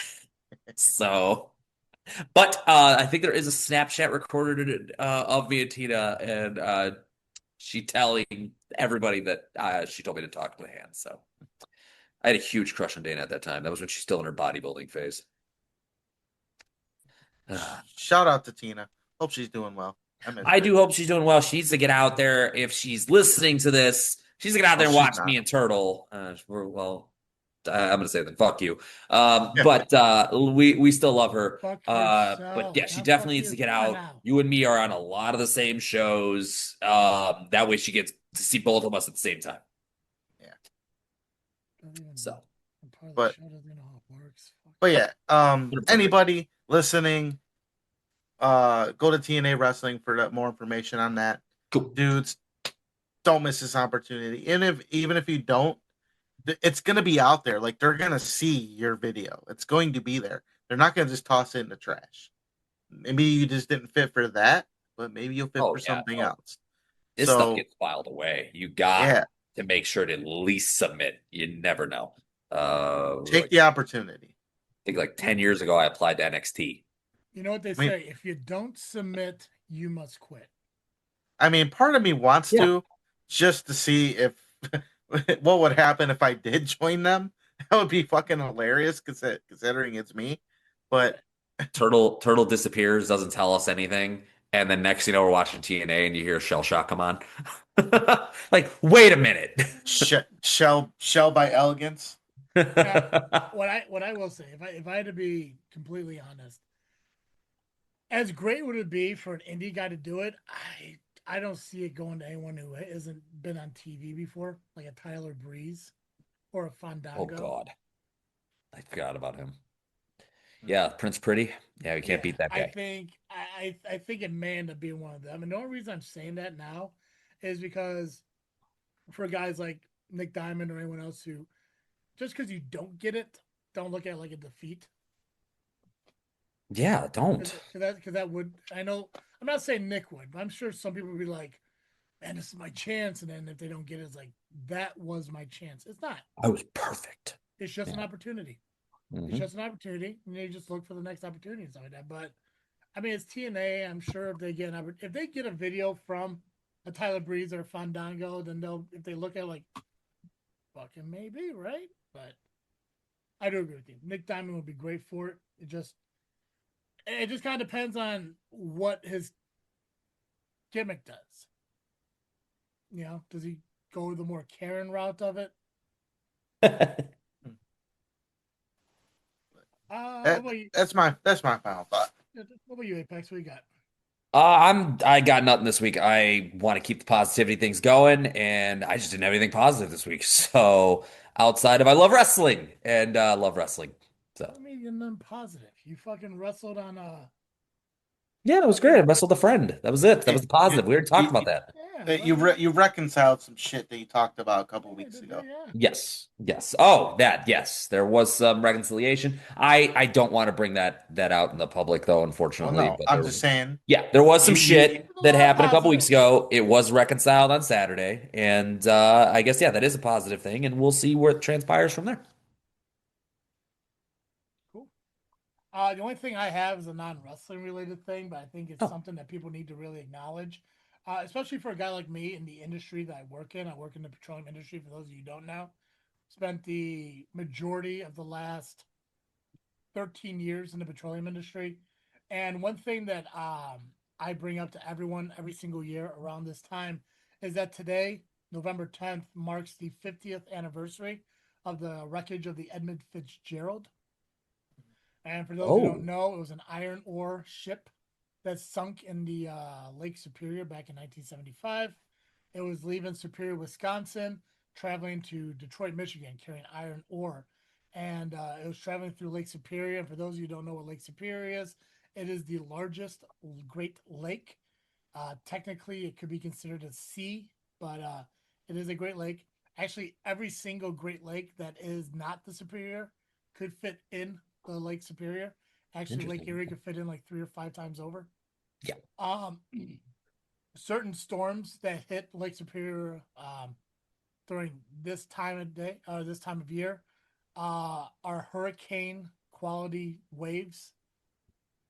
This took down the Edmund Fitzgerald. It was one of the biggest freighter ships to go on the Great Lakes. I want to say it was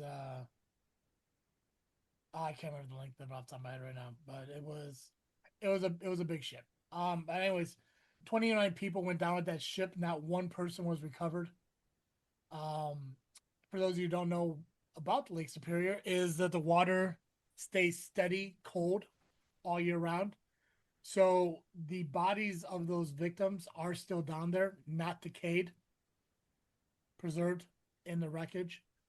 But the fact that this is the 50th anniversary of that, I think people need to really acknowledge that.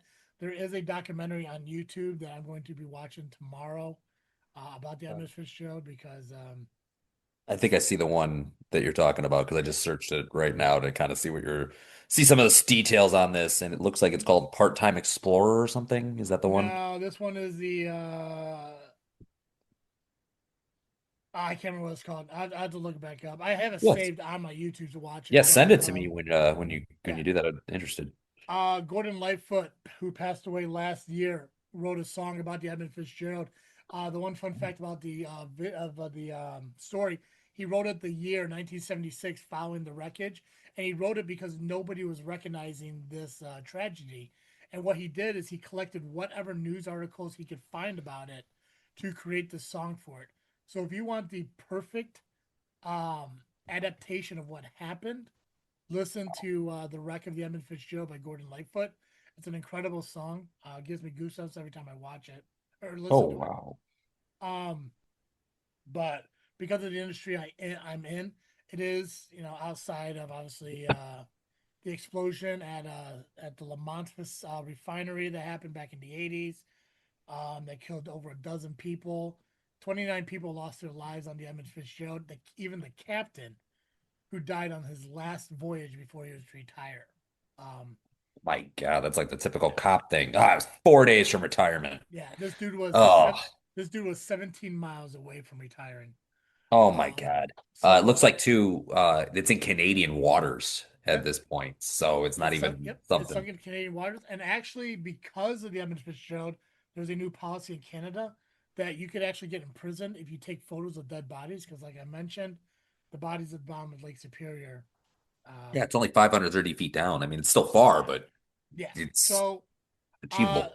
this week, I think I mentioned earlier on the show, I am going to be bringing Tony Gabagool and Maximus Orion onto this freaking show.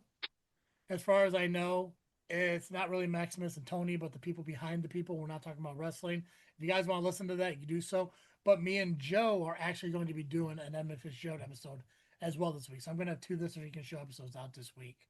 So I'm going to talk all about the Edmund Fitzgerald. So a lot of stuff we talked about here, but basically the beginning to end and some of the stuff that is kind of interesting that, maybe you guys want to learn about. But yeah. I know it's not wrestling related, but again, like I said, 50th anniversary of something that's near and dear to my industry did occur, and I think that needs to be acknowledged. So, other than that, anything wrestling related you guys want to bring up or talk about before we call it done? Something's happened on Raw. Who cares? Yeah, okay. Yeah, not today, kid. Nubby? I think I'm good. You good? Cool. Guys, make sure you watch this over on YouTube at JFW Podcast. Make sure you subscribe to the notification bell. Make sure you go ahead and continue to listen if you choose that route at Spotify, Apple, or wherever you pick up your podcast. Subscribe, give us a rating, give us a review, help us out, grow the podcast. Go over to Discord, Freaknet Studios Discord page. Make sure you subscribe or follow over there, wherever the hell that is over there. And of course, all our socials at JFW Podcast. So that's all I got. Well, all right. I believe we can Ring the bell on this episode. Perfect. As always, I am Travesty. And I am the Fashion Slayer, Nubby, the Amazing Turtle, Cowabunga. And I am the top of the food chain, Apex. And thank you for listening to an episode of Just Freak Wrestling, the JFW Podcast.